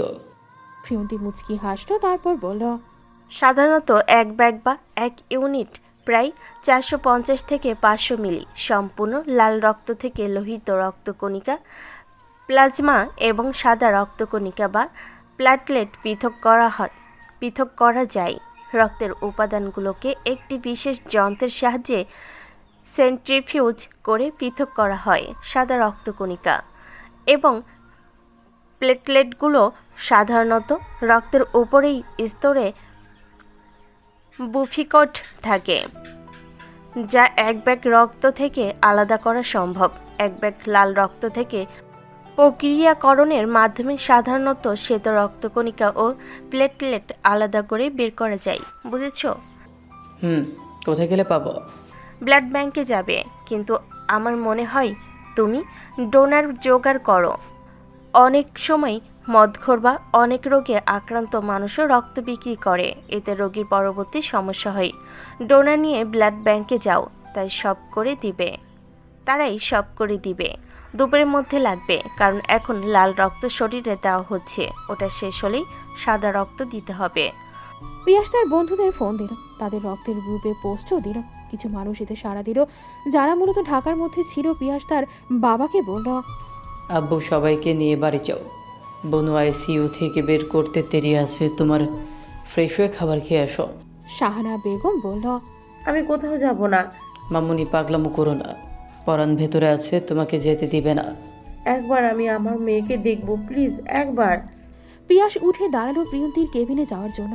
পরাণ শিউরির কাছে গেলে বেডে শুয়ে আছে, পেটের বাম সাইডে 3টা নল লাগানো, নাকের ভেতরে একটা নল লাগানো, হাতে স্যালাইন। শিউরি কেমন অচেতন হয়ে পড়ে আছে। পরাণের বুকটা কেমন মোচড় দিয়ে উঠল। পরাণ শিউরির পাশে গিয়ে বসলো, কপালে চুমু খেলো, তারপর বলল, সরি, আর কখনো তোমাকে একা ছাড়বো না। কিছুক্ষণ পর শাহানা বেগম আসলো, মেয়েকে দেখে কান্না করে দিল। পরাণ বলল, কেঁদো না মামুনি, আল্লাহ আছে, দোয়া করো ও যাতে তাড়াতাড়ি ঠিক হয়ে যায়। বাবা, দোয়া করি আমার মেয়েটা যাতে সুস্থ হয়ে যায়, ওকে দেখে রেখো। পরাণ মাথা নাড়ায়। শাহানা বেগম চলে যায়, কারণ বেশিক্ষণ থাকতে মানা করছে। হসপিটাল থেকে সবাই বাড়ি চলে গেল। পিয়াস রক্তের খোঁজে গেল। পরাণ শিউরিকে ধরে বসে রইল কিছুক্ষণ, পরে শিউরি চিৎকার করে উঠল, না না না, আমি এক্ষুনি যাবো না, ওই যে আইলো। এই বলে ভয়ে কান্না করতে লাগলো। পরাণ চমকে উঠল, শিউরিকে ধরে বলল, কি হয়েছে জান, এমন করছো কেন? এখানে কেউ নেই, এই দেখো আমি তোমার কাছে। কিন্তু শিউরি কান্না করেই যাচ্ছে। শিউরিকে এইভাবে কান্না করতে দেখে পরাণ নিজেও কেঁদে দিল। শিউরিকে দেখে মনে হচ্ছে পরাণকে চিনতেই পারছে না। পরাণ উপায় না পেয়ে শিউরিকে বুকের সাথে চেপে ধরলো, তবুও সে ছোটার জন্য হাত পা ছুটছে। পরাণের মনে হচ্ছে শিউরির শরীরে কিছু ভর করেছে। পরাণ তাকে ধরে রাখতে পারছে না। শিউরি নাক থেকে নল টান দিয়ে বের করে ফেলে। পরাণ ভয় পেয়ে যায়। আশেপাশে কোনো নার্সও নাই। পরাণ উপায় না পেয়ে পিয়াসকে ফোন করে বলল, ডাক্তারকে আইসিইউতে পাঠিয়ে দিন, শিউলি কেমন যেন করছে। পিয়াসের হাত পা ঠান্ডা হয়ে আসছে, সে তো এখন হসপিটালেও নেই। পিয়াস প্রিয়ন্তীকে ফোন করে আইসিইউতে যেতে বললো। একটু পর তাড়াহুড়ো করে প্রিয়ন্তী আসলো। শিউরি এমন অবস্থা থেকে 2জন নার্সকে ডাক দিয়ে আনলো। 4জন মিলে শিউরিকে শক্ত করে বেডের সাথে বেঁধে রাখলো। এমন করে তো স্যালাইনে সেলাইতে সমস্যা হবে। অনেকক্ষণ পরে শিউরি একটু শান্ত হলো। প্রিয়ন্তী আবারও নাকে নল ঢুকিয়ে দিল। পরাণকে বলল, ওটিও খুব ভয় পেয়েছে, অতিরিক্ত ভয়ের কারণে ডেসপারেট হয়ে গেছে, ওদিকে খেয়াল রেখো। প্রিয়ন্তী দীর্ঘশ্বাস ফেলে বেরিয়ে গেল। পিয়াস তাকে ফোন করেছে, আমার বোনও ঠিক আছে তো? তখন ঠিক আছে, চিন্তা করো না। আসলে ও অতিরিক্ত ভয়ের কারণে ডেসপারেট হয়ে গিয়েছিল। ওর দিকে খেয়াল রেখো। পিয়াস কল কেটে দিয়ে স্বস্তির নিঃশ্বাস নিল। এতক্ষণ মনে হলো দমটা আটকে আছিল। পরাণ শিউরিকে জড়িয়ে ধরে বসে রইল। পিয়াস কল কেটে দিয়ে স্বস্তির নিঃশ্বাস নিল। এতক্ষণ মনে হলো দমটা আটকে আছিল। পরাণ শিউরিকে জড়িয়ে ধরে বসে রইল। 3 ঘন্টা পর শিউরিকে কেবিনে দেওয়া হলো। বিলেকে দিলে শিউরির মা শিউরিকে দেখে গেছে। পিয়াস রক্ত জোগাড় করতে গেছে। রাত 8টা শিউরির কাঁপুনি উঠেছে। ডাক্তার আগেই বলে দিয়েছিল রাতে কাঁপুনি উঠতে পারে। বাড়ি থেকে কম্বল এনে রেখেছিল। পরাণ কম্বল দিয়ে শিউলিকে চেপে ধরে রেখেছে, তবুও মেয়েটা কাঁপছে। তখনই একটা নার্স রুমে আসে। পরাণ তাকে বলল, ওকে একটু ধরবেন? পরাণ সরিষার তেল হাতে নিয়ে শিউলির 2 হাতে পায়ের তালুতে মালিশ করে দিল। পা দুইটা ঠান্ডা হয়ে গেছে। বেশ কিছুক্ষণ পর শিউলির কাঁপুনি কমল। নার্স ঔষধ দিয়ে চলে গেল। পরাণ শিউলিকে বলল, কষ্ট হচ্ছে তাই না জান? শিউলি আস্তে করে বলল, চিন্তা করো না, আমি আছি তোমার পাশে, ভয় নেই, নিশ্চিন্তে ঘুমাও। শিউলি আস্তে করে আবার বলল, আম্মু আর শান্ত কই? আমাদের বাড়িতে সকালে আসবে, চিন্তা করো না, সবাই ঠিক আছে, তুমি ঘুমাও। শিউলি চুপ করে রইল, কিছু বলল না। বেশ কিছুক্ষণ পরে বলল, গলটা কেমন শুকিয়ে গেছে, একটু পানি দিবেন? পরাণ কি বলবে ভেবে পেল না, কারণ টানা 8 দিন শিউলিকে স্যালাইনের ওপরে রাখবে, কোনো খাবার বা পানি দেওয়া যাবে না। শিউলি আবার বলল, একটু পানি দেন না, খুব পানি তেষ্টা পেয়েছে। পরাণ উপায় না পেয়ে পানির মুখা দিয়ে 1 মুখা পানি শিউলিকে খাইয়ে দিল। তারপর বলল, ডাক্তারের নিষেধ অমান্য করে এতটুকুই দিলাম, এর বেশি দিতে পারবো না, তোমারই সমস্যা হবে। শিউলি একটু হেসে বলল, আর লাগবে না, এইটুকু দরকার ছিল। ওকে ঘুমাও। আপনি শুয়ে পড়েন। আমি এখানে ঠিক আছি, তুমি ঘুমাও। শিউলি একটু সরে ডান পাশে জায়গা করে দিল। তারপর বলল, শুয়ে পড়ুন। পরানো আর কিছু বলতে পারল না, শিউলির পাশে শুয়ে পড়ল। আস্তে আস্তে 2 জনই ঘুমিয়ে গেল। সকালে পরাণ ঘুম থেকে উঠে নামাজ পড়ে নিল। শিউলি তখনও ঘুমে। 8টার দিকে শাহানা বেগম আর শান্ত এলো। শিউলিকে বলল, কেমন লাগছে মা? আমি ভালো আছি। একটু পর আমরা চলে যাব, ওইদিকে সব কিছু পড়ে আছে, বারবার ফোন আসছে। ওকে যাও, আর সাবধানে যেও। শাহানা বেগম মেয়ের মাথায় চুমু দিয়ে বলল, আমি জানি পরাণ তোকে অজন্তে রাখবে না, সুস্থ হয়ে বাড়ি ফিরে এসো। শিউলি মাথা নাড়ালো। শাহানা বেগম কেবিনের বাহিরে এসে পরাণকে বলল, আমি চলে যাচ্ছি বাবা, মেয়েটাকে দেখে রেখো। চিন্তা করো না মামুনি, আমি আছি তো। আর কয়েকদিন থেকে যাও। না বাবা, ফোন আসছে, নয়তো এই অবস্থায় মেয়েকে রেখে যেতাম না। সাবধানে যেও। শান্ত আবার এসো ঢাকায়। শান্ত পরাণের দিকে তাকিয়ে বলল, ভাই আপুকে নিয়ে তাড়াতাড়ি চলে এসো, আপুকে ছাড়া কখনো থাকিনি, তাই কষ্ট হচ্ছে। দোয়া করো তোমার আপু যেন তাড়াতাড়ি সুস্থ হয়ে যায়। পিয়াস ওদের দিকে আসবে, এখান থেকে গ্রামে চলে যাবে। পরাণ ভাইয়ের সাথে কথা বলে কেবিনে চলে আসলো, আর পিয়াস ওদের নিয়ে গ্রামের উদ্দেশ্যে বেরিয়ে গেল। পরাণ কেবিনে আসতেই শিউলি বলল, আম্মু, শান্ত চলে গেছে? আপনি খেয়েছেন? না। কেন? পরে খাবো। খাবার দিয়ে যায়নি? ভাইয়া দিয়ে গেছে। তাহলে চুপচাপ খেয়ে নিন, আর কথা বলবেন না। পরাণ আর কিছু না বলে খেতে বসে পড়ল। শিউলি মুগ্ধ দৃষ্টিতে তাকিয়ে রইল। এই মানুষটা তার একান্তই তার। পরাণ যাবার খেতে খেতে শিউলির দিকে তাকালো, দেখলো এক দৃষ্টিতে তাকিয়ে আছে। তা দেখে পরাণ বলল, কি দেখো এমন করে? শিউলি মাথা নাড়িয়ে সে কিছু দেখে না। পরাণ কিছু বলল না। শিউলি তাকিয়ে রইল। পিয়াস তার মামুনিকে বাড়ি দিয়ে ঢাকা ফিরেছে বিকেলে। পিয়াসের মা, চাচি, বউ এসে দেখে গেছে শিউলিকে। এইভাবে দেখতে দেখতে কেটে গেল 9 দিন। আজ শিউলিকে হসপিটাল থেকে ছুটি দেবে। শিউলি রেডি হয়ে বসে আছে। পাশে দাঁড়িয়ে আছে আয়েশা চৌধুরী, অন্তর চৌধুরী আর ঈশা। পিয়াস পরাণের সাথে গেছে। পারভেজ আর পাভেল চৌধুরী এতক্ষণ এখানে ছিল। একটু আগে তারাও বাহিরে গেছে। ঈশিতা শিউলিকে বলল, বাড়িতে গেলে কি এমন হতো? এই অসুস্থ শরীর নিয়ে এত দূর গেলে তো আরো অসুস্থ হয়ে পড়বে। শিউলি কিছু বলার আগেই আয়েশা চৌধুরী বলল, কয়েকটা দিন থেকে গেলে কি এমন হবে? চলো না বাড়িতে, ওটা তো তোমাদেরও বাড়ি। শিউলি সবার দিকে একবার তাকালো, তারপর আস্তে করে বলল, আসলে আমি আম্মুকে ছেড়ে একদিনও কোথাও থাকিনি। আজ কতদিন হলো আম্মুকে, শান্তকে দেখি না। আমি পরে না হয় একদিন আসবো। অন্তরা চৌধুরী আয়েশা চৌধুরী বলল, থাক ভাবি, মেয়েটা কতদিন হলো এখানে আছে, পরে না হয় আসবেনি, আর আমাদের যাতায়াতে তো থাকবেই। আয়েশা চৌধুরী মাথা নাড়ালো। পরাণ, নিশা, পিয়াসকে সব ঠিক করে কেবিনে এলো। শিউলিকে বলল, চলে যাওয়া যাক। পিয়াস পাশ থেকে বলল, সাবধানে নিয়ে যাবি, আর বোনও নিজের খেয়াল রেখে আর সাবধানে যাও। শিউলি মাথা নাড়ালো। পরাণ শিউলিকে ধরে বাহিরের দিকে হাঁটা ধরল, তার সাথে বাকি সবাই। পারভেজ চৌধুরী শিউলির মাথায় হাত রেখে বলল, দোয়া করি মামনি তাড়াতাড়ি সুস্থ হয়ে যাও। পাভেল চৌধুরী পরাণকে বলল, ওকে সাবধানে নিয়ে যাবি, আর পৌঁছে ফোন দিবি। ওকে তোমরা বাড়ি চলে যাও, আমরা আসছি, আল্লাহ হাফিজ। পরাণ শিউরিকে সামনের সিটে বসিয়ে ও ড্রাইভিং সিটে বসে গাড়ি স্টার্ট দিল। শিউরি সিটে মাথা এড়িয়ে চোখ বন্ধ করে দিল। সারা রাস্তায় শিউরি একটা কথা বলেনি, ঘুমিয়ে পার করেছে। বিকেল 3টার দিকে পরাণের গাড়ি এসে শিউরিদের বাড়ির সামনে এসে থামে। গাড়ির শব্দ শুনে শিউরির মা বাহিরে আসে। মেয়েকে এতদিন পর কাছে পেয়ে জড়িয়ে ধরে, ভালো মন্দ জিজ্ঞাসা করে। শিউরিকে নিয়ে নতুন বাড়িতে ওঠে। শিউরিকে পরাণের রুমে নিয়ে এসে বলে, বোরকা করে রেস্ট নে, আমি খাবার আনছি। শিউরি মাথা নাড়িয়ে হ্যাঁ বলে। শিউরির আম্মু চলে যায়। শিউরি বোরখা খুলে বসে থাকে। পরাণ রুমে এসে শিউরিকে বসে থাকতে দেখে বলে, ফ্রেশ না হয়ে বসে আছো কেন?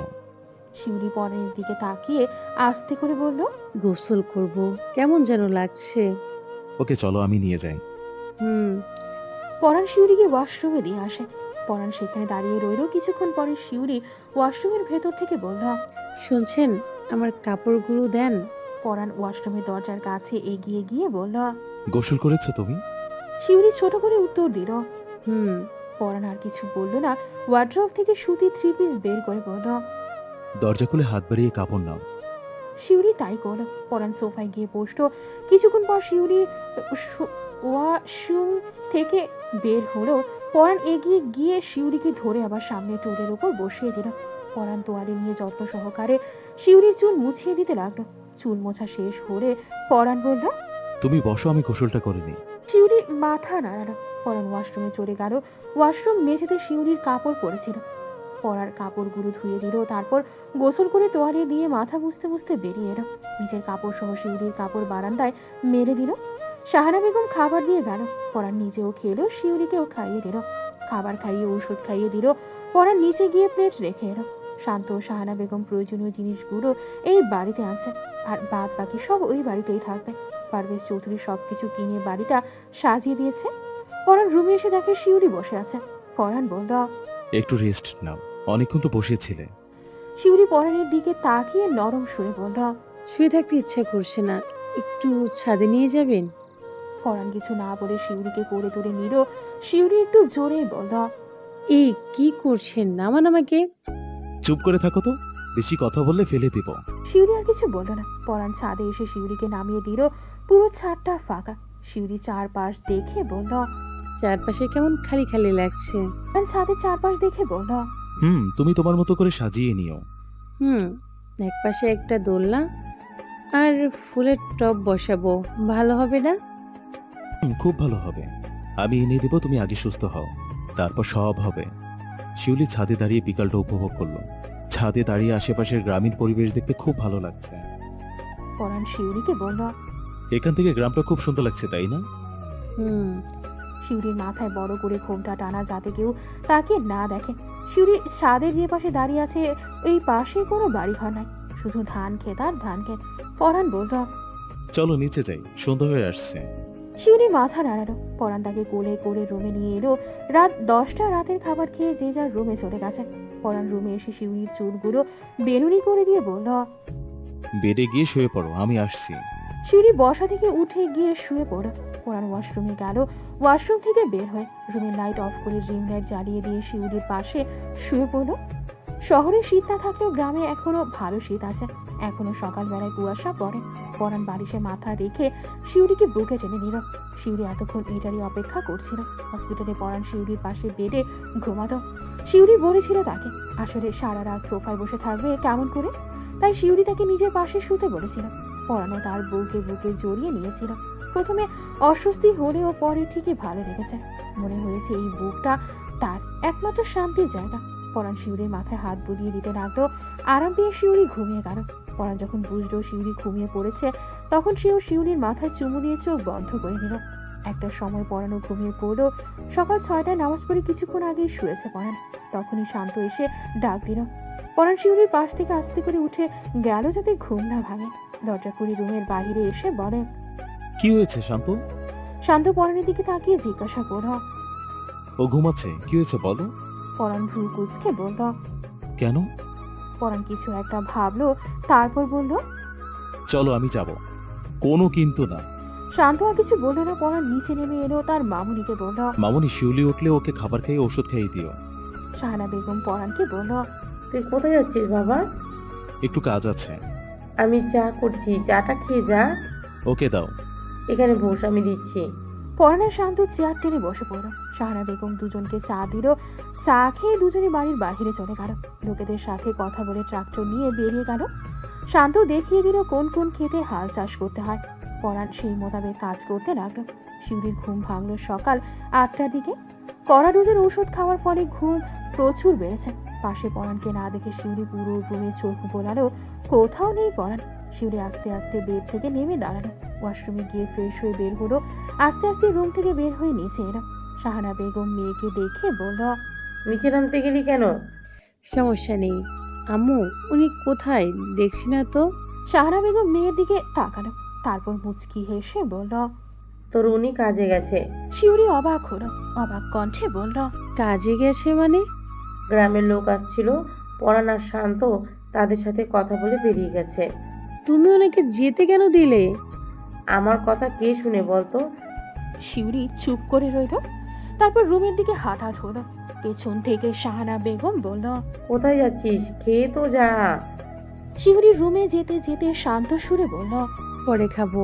শিউরি রুমে গিয়ে ফোন হাতে নিল। সোফায় বসে পরাণকে ফোন দিল। হঠাৎ পরাণের ফোন বেজে উঠল। পকেট থেকে ফোন বের করে দেখে পিউনি ফোন নামটা ফোনের স্ক্রিনে জলজল করছে। পরাণ হাসল, ফোন রিসিভ করে ফোন কানে ধরল। ওপাশ থেকে শিউরি বলল, কোথায় আপনি? পরাণ নিঃশব্দে আবার হাসল, তারপর বলল, আমি একটু কাজে আসছি। শিউরি এবার একটু জোরে বলল, আপনি বাড়ি আসেন, আপনাকে কাজ করতে হবে না। কাজ শেষ করে আসছি। আমার কথাটা শুনুন, পারবেন না, কষ্ট হবে, প্লিজ চলে আসুন। পরাণ দীর্ঘশ্বাস ফেলে বলল, আমি কাজগুলো না করলে কি করবে? আমি সুস্থ হলে নিচে করব। তোমার কি মনে হয় আমি আমার বউকে দিয়ে মাঠে কাজ করাবো? এটা কখনোই সম্ভব না বিউটিফুল। আগে করেছো মেনে নিয়েছি, কারণ তখন তুমি আমার বউ ছিলে না। এখন তুমি আমার বউ, তুমি কাজ করবে আর আমি বসে বসে আরাম করে খাবো? এতটা অপদার্থ আমি? শিউরি কিছু বলতে পারল না, কারণ পরাণ কথাগুলো নরম সুরে বললেও সেখানে কাঠিন্য ভাব লুকিয়েছিল। পরাণ শান্ত স্বরে আবার বলল, কখনো উঠেছ? একটু আগে। খাবার খেয়ে ওষুধ খেয়ে রেস্ট নাও, আর চিন্তা করো না, আমি এই দিকটা সামলে নিব। রাখি, আল্লাহ হাফেজ। পরাণ ফোন কাটতে গিয়েও আবার বলে, বউ শোনো। আই লাভ ইউ জান পাখি। পরাণ ফোন কেটে দিয়েছে। শিউরি ফোন কানে নিয়ে বসে আছে। ঠোঁটের কোণে তার মুচকি হাসি। সাহানা বেগম আসমাকে দিয়ে শান্ত আর পরাণের জন্য খাবার পাঠিয়েছে। আর এক প্লেট খাবার নিয়ে মেয়ের রুমে এলো। মেয়ের পাশে বসে মেয়েকে খাইয়ে দিতে লাগলো। শিউরি বলল, আম্মু, ওই বাড়ি থেকে সব জিনিস এনেছো? সাহানা বেগম মেয়ের মুখে খাবার দিতে দিতে বলল, এনেছি। সবই তো তোর মামা দিয়ে গেছে। যেগুলো দরকার সেগুলো এনেছি, বাদ বাকি সব ওই বাড়িতে। শিউরি কিছু একটা ভেবে বলল, তুমি তো গ্যাসে রান্না করতে পারো না, এ বাড়িতে তো গ্যাসের চুলা। তাহলে সকালে চা বানিয়ে পরাণ আর শান্তকে খাইয়ে দিছি, আর বাকি রান্না আমি ওই বাড়িতে মাটির চুলায় করেছি। শিউরি আর কিছু বলল না। সাহানা বেগম মেয়েকে খাবার খাইয়ে দিয়ে ঔষধ খাইয়ে দিয়ে গেল। অন্যদিকে শান্ত আর পরাণ ট্রাক্টর থেকে নেমে ছোট একটা বাগানে বসল। বিলের মাঝখানে ছোট একটা বাগান। আসমা তাদের জন্য খাবার নিয়ে গেল। পরাণ আসমাকে বলল, সাবান এনেছ? আসমা হ্যান্ড ওয়াশের বোতল বের করে দিয়ে বলল, চাচি এটা আমাকে দিয়ে দিল। পরাণ হাসল। আসমার কাছ থেকে হ্যান্ড ওয়াশ নিয়ে হাত ধুতে লাগলো। শান্ত হাত ধুয়ে নিল। সাহানা বেগম টিফিন বক্সে করে খাবার দিয়েছে, সাথে 2টা প্লেটও দিয়েছে। পরাণ টিফিন বাটি খুলল। একটাতে আলু ভাজি আর ডিম ভাজি, আরেকটা বাটিতে 6টা রুটি দিয়েছে, আরেক বাটিতে মুরগির মাংসের তরকারি। পরাণ একটা প্লেটে আলু ভাজি ডিম ভাজি সাথে 2টা রুটি নিয়ে শান্তর দিকে এগিয়ে দিয়ে বলল, নাও শান্ত, খাওয়া শুরু করো। শান্ত মাথা নাড়িয়ে প্লেটে হাত দিল।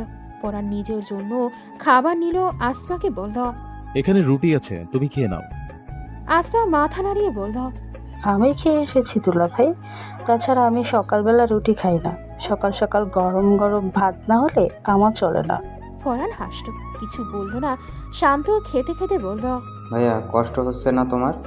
পরাণ খেতে খেতে চাইল শান্তর দিকে, তারপর বলল, কষ্ট কেন হবে? তুমি তো এমন পরিবেশের সাথে অভ্যস্ত নাও, কখনো এমনভাবে খাবার খেয়েছো বলে তো মনে হয় না।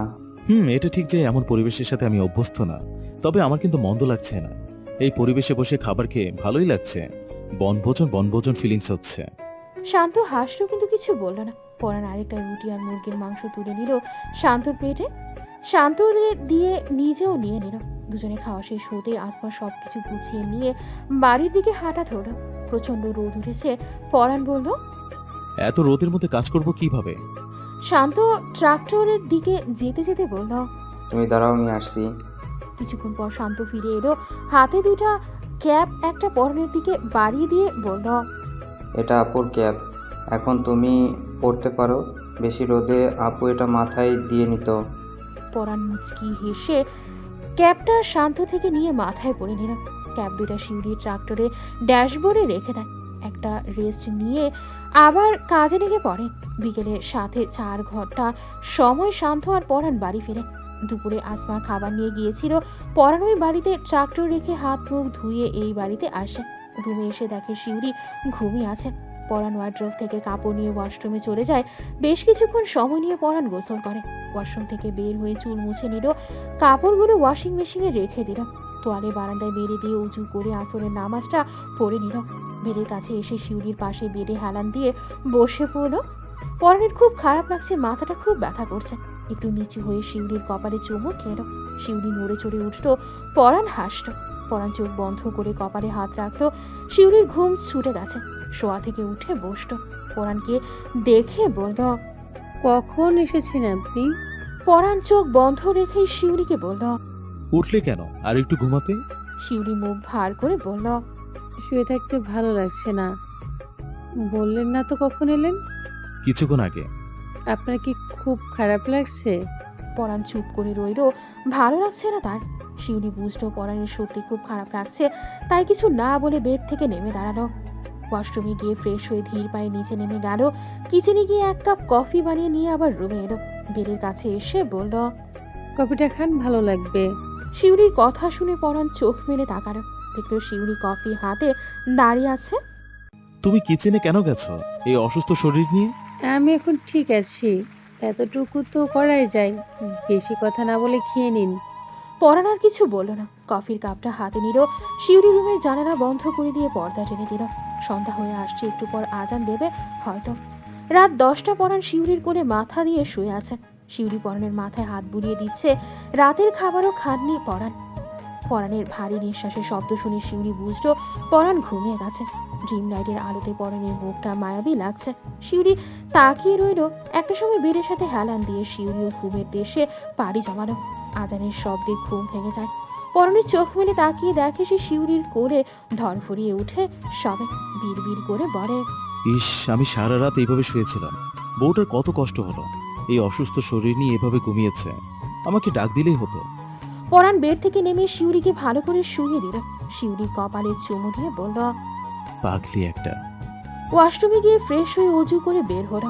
নামাজ পড়ে রুম থেকে বেরিয়ে গেল। আজ আর শান্তকে সাথে নিল না। কাল সব চিনে এসেছে। এইভাবে 7 দিন কেটে গেছে।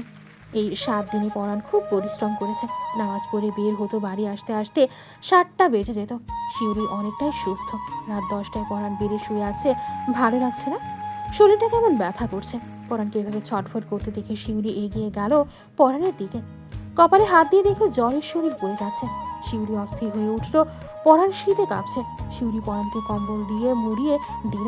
তাড়াতাড়ি নিচে গেল, অল্প কিছু খাবার নিয়ে রুমে ফিরে এলো। এসে দেখে পরাণ এখনো কাঁপছে। শিউরি কোনো উপায় না পেয়ে কম্বলের নিচে ঢুকে পরাণকে জড়িয়ে ধরল। পরাণ নিজেও শিউরিকে আঁকড়ে ধরেছে। বেশ কিছুক্ষণ পর পরাণের কাঁপানি কমে।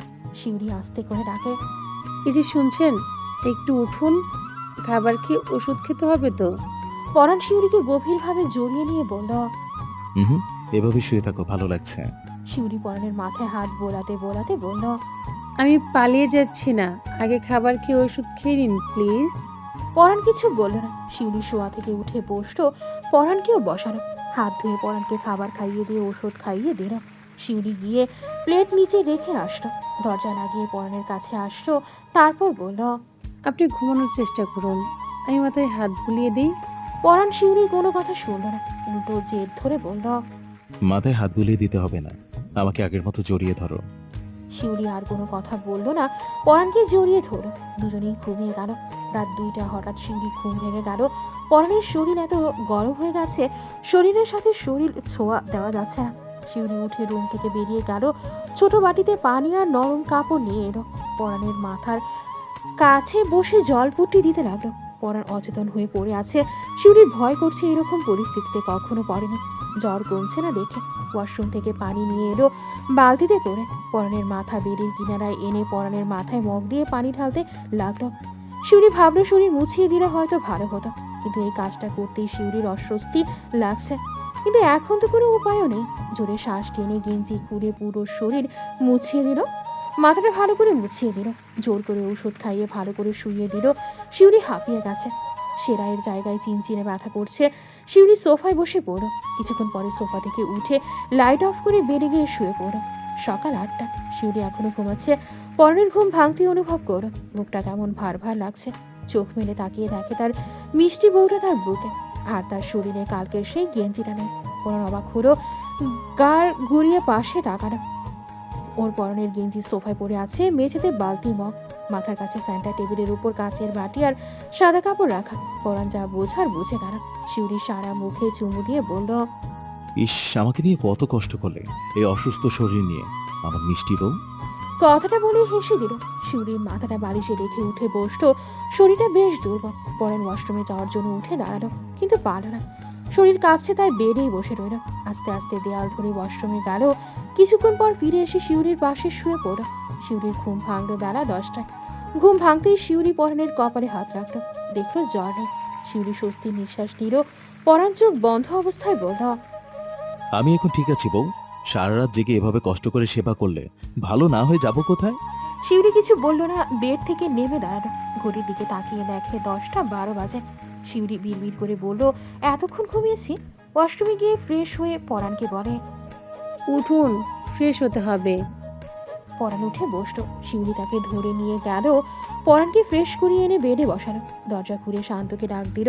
শান্ত রুমে ছিল। বোনের ডাক শুনে বলল, কি হয়েছে আপু? আমার সাথে আয়। শিউরির পিছন পিছন রুমের ভেতরে ঢুকলো শান্ত। শিউরি তাকে বালতি দেখিয়ে বলল, বালতিটা ওয়াশরুমে একটু রেখে দিবি, আয়। শান্ত তাই করল। রুমে ফিরে এসে বলল, কার কি হয়েছে আপু? তোর ভাইয়ের জ্বর এসেছিল। এখন ঠিক আছে ভাইয়া? আম্মু কোথায়?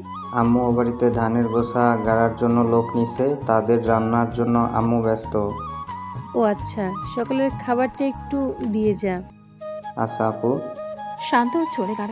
পরাণ এতক্ষণ চুপ ছিল। শান্তকে যেতে দেখে শিউরিকে বলল, এই বালতি রাতে তুমি এনেছো? এখন সেটা রাখার জন্য শান্তকে ডাকলে কেন? শিউরি চুপ করে রইল। পরাণ হয়তো বুঝলো, তাই আবার বলল, সত্যিটা বলো, নয়তো সমস্যা হবে পরে। শিউরি পরাণের দিকে তাকালো, তারপর আস্তে করে বলল, আসলে বালতি আনার কারণে রাতে সেলাইয়ের জায়গায় ব্যথা করছিল, তাই এখন আর সেই রিস্ক নিলাম না। কি বলছো? এখনো ব্যথা করছে? না। সত্যি? শিউরি পরাণের দিকে তাকিয়ে মুচকি হেসে বলল, সত্যি। পরাণ আর কিছু বলল না। শান্ত খাবার দিয়ে গেল। শিউরি পরাণকে খাবার খাইয়ে ওষুধ খাইয়ে দিল এবং নিজে খেয়েও ওষুধ খেয়ে নিল। শিউরিও কোনো কাজ নেই। সাহারা বেগম খুব ব্যস্ত। খেতে ধান গাড়ছে, তাদের 3 বেলা খেতে দিতে হচ্ছে, সে সময় পাচ্ছে না। 10 জন মানুষ কাজ করছে। পরাণের জ্বর ছিল 3 দিন, এখন মোটামুটি সুস্থ। ঢাকা থেকে বাড়ি এসেছে শিউরি আজ 15 দিন। আজ ওরা এখানকার এক মহিলা ডক্টরের কাছে যাবে শিউরি সেলাই কাটার জন্য। শহরে গিয়ে ডক্টর দেখে সেলাই কেটে স্বপ্ন থেকে অনেক কিছু বাজার করে নিয়ে আসে। সামনে রোজা আর এইদিকে আসা হবে না, তাই পরাণের শিউরি প্রয়োজনীয় সব কিছু কিনে নিল। রাত 3টা। মসজিদের মাইকে বলছে ঘুম থেকে জাগেন, সেহরি রান্নার সময় হয়েছে। গ্রামের মানুষ ফোনে অ্যালার্ম দিয়ে রাখে না, কারণ তারা জানে মসজিদের ইমাম সাহেব তাদের ঠিকই ঘুম থেকে জাগিয়ে দেবে। ইমাম সাহেব যখন মাইকে সবাইকে ডাকে, তখন মনে হয় সত্যি রমজান মাস চলছে। সাহারা বেগম ঘুম থেকে উঠে ফ্রেশ হয়ে রান্নাঘরে চলে যায়। চাল ধুয়ে চুলায় ভাত বসিয়ে দেয়। সন্ধ্যার সময় গরুর মাংস রান্না করে রেখেছিল। রুই মাংস সন্ধ্যার সময় ভিজিয়ে রাখা হয়েছিল। মাছগুলো ধুয়ে মশলা মাখিয়ে ভাজার জন্য রেডি করলো। অন্য চুলায় ডিম সিদ্ধ বসিয়ে দিল। সময় রাত 4টা। সাহানা বেগমের রান্না শেষ। সবকিছু টেবিলে গুছিয়ে রেখে শিউরির রুমের সামনে গিয়ে ডাক দিল, শিউরি, এই শিউরি ওঠ, শাহরি খাওয়ার সময় হয়ে গেছে তো। ভেতর থেকে পরাণ বলল, মামুনি, আমরাও উঠে গেছি। সাহানা বেগম আর কিছু বলল না। শান্তকে ডেকে তুলে দিয়ে নিজের রুমে গেল। উঁচু করে তাহাজ্জুদের নামাজ পড়ে নিল। শিউরি পরাণ তাহাজ্জুদের নামাজ পড়ে রুম থেকে বের হলো। সবাই খাবার টেবিলে বসলো। সাদা ভাত, গরুর মাংস, ডিম ভুনা, রুই মাছ ভাজি আর ইলিশ মাছের ডিম ভুনা। শান্ত গিয়ে আসমা আর তার মাকে খাবার দিয়ে এসেছে ওই বাড়িতে। শিউলি খেতে খেতে বলল, আমাকে ডাকলে না কেন আম্মু? তুমি কেন একা কষ্ট করতে গেলে? আমার কোনো কষ্ট হয়নি, চুপচাপ খা। কেউ আর কিছু বলল না। সাহারা বেগম ফ্রিজ থেকে দই বের করে পরাণকে বলল, তুমি তো দই দিয়ে ভাত খেতে পছন্দ করো, তাই আমি বাড়িতেই দই পেতেছিলাম, খেয়ে দেখো। পরাণ অবাক প্লাস খুশি হয়ে বলল। মামনি, তোমার এই কাজে আমি খুশি হয়ে গেছি। সাহারা বেগম হাসল। পরাণ মজা করে দই দিয়ে ভাত খেলো। তার দেখা দেখি শান্ত খেলো আর বলল, ভাইয়া এটা খেতে তো অনেক মজা, এটা আমি রোজ সেহরিতে খাবো। পরাণ হাসল। শিউলি তাকিয়ে দেখলো তার ভাই আর জামাইকে। খাওয়া শেষ হতেই পরাণ আর শান্ত রুমে চলে গেল। শিউলি আর সাহারা বেগম সব গুছিয়ে ধুয়ে রাখলো, তারপর রুমে চলে গেল। শিউলি রুমে গিয়ে দেখে পরাণ পাঞ্জাবি পরে আয়নার সামনে দাঁড়িয়ে মাথায় টুপি পড়ছে। শিউলি মুগ্ধ হয়ে তাকিয়ে আছে। সাদা পাঞ্জাবিতে পরাণকে খুব সুন্দর লাগছে। মুখে বিন্দু বিন্দু পানি জমে আছে, মনে হয় অজু করেছে, মুখটা ভালো করে মোছেনি। পরাণ আয়নার মধ্যে দিয়েই দেখলো তার বউ তার দিকে মুগ্ধ দৃষ্টিতে তাকিয়ে আছে। পরাণ হাসলো, তারপর শিউলির সামনে এসে দাঁড়ালো। পরাণ শিউলির কপালে চুমু দিয়ে বলল। শিউলি কি হলো বুঝতে পারল না। যখন বুঝলো তখন পরাণ রুম থেকে বেরিয়ে গেছে। শিউলি লজ্জা পেয়ে নিজের মাথায় চাটি মেরে বলল, এভাবে কেউ তাকিয়ে থাকে? উনি কি ভাবলো? পরাণ শান্তর রুমে গিয়ে শান্তকে ডাক দিল। শান্ত মসজিদে যাবে না? শান্ত ভেতর থেকে বলল, ভাইয়া যাব, একটু দাঁড়াও, অজু করে আসি। তুমি আসো, আমি ড্রয়িং রুমে গিয়ে বসছি। কথাটা বলে পরাণ নিচে চলে গেল। চারিদিক থেকে ফজরের আজান ভেসে আসছে। একটু পর শান্ত এসে বলল, চলো ভাইয়া। চলো। দুজনই বাড়ি থেকে বেরিয়ে গেল। শিউলি বারান্দায় দাঁড়িয়ে দেখলো শান্ত হাঁটতে হাঁটতে বলল, বাইরে এত ঠান্ডা পড়েছে, আগে জানলে তো শীতের কাপড় পরে বের হতাম। পরাণ চারপাশে তাকিয়ে বলে, ঠিক বলেছ, আসলে অনেক ঠান্ডা চারপাশ, কেমন কুয়াশাও পড়েছে। শান্ত মাথা নাড়ালো। দুজন মসজিদে গিয়ে নামাজ পড়ে আসতে আসতে 5:50 বেজে গেল। পরাণ রুমে এসে দেখে শিউলি ঘুমিয়ে পড়েছে। পরাণও দরজা লাগিয়ে বউকে জড়িয়ে ঘুমিয়ে পড়লো। সকাল 10টায় ঘুম ভাঙলো পরাণের। ঘুম থেকে উঠে দেখে শিউলি পাশে নেই। পরাণ আর শুয়ে থাকলো না, উঠে ফ্রেশ হয়ে নিচে গেল। শিউলিকে কোথাও দেখলো না, আশেপাশে সাহারা বেগমও নাই। পরাণ বাড়ি থেকে বের হয়ে পুরনো বাড়িতে গেল। দেখলো তার মামুনির সরিষা রোদে দিয়েছে উঠোনে। পাশে আশেপাশে বউকে কোথাও দেখলো না। পরাণ জিজ্ঞাসা করল, মামনি, শিউলি কোথায়? সাহারা বেগম পরাণকে দেখে হাসলো, তারপর বলল, পুকুর পাড়ে আছে, দেখো। পরাণ পুকুর পাড়ে গেল, দেখলো শিউলি দাঁড়িয়ে আছে। পরাণ গিয়ে জিজ্ঞাসা করল, কি ব্যাপার, এখানে কি করো? কারো কথা শুনে শিউলি পেছনে তাকালো, দেখলো পরাণ দাঁড়িয়ে আছে। শিউলি নরম কণ্ঠে বলল, উঠে গেছেন ঘুম থেকে? তুমি কখন উঠেছ? 8টার দিকে।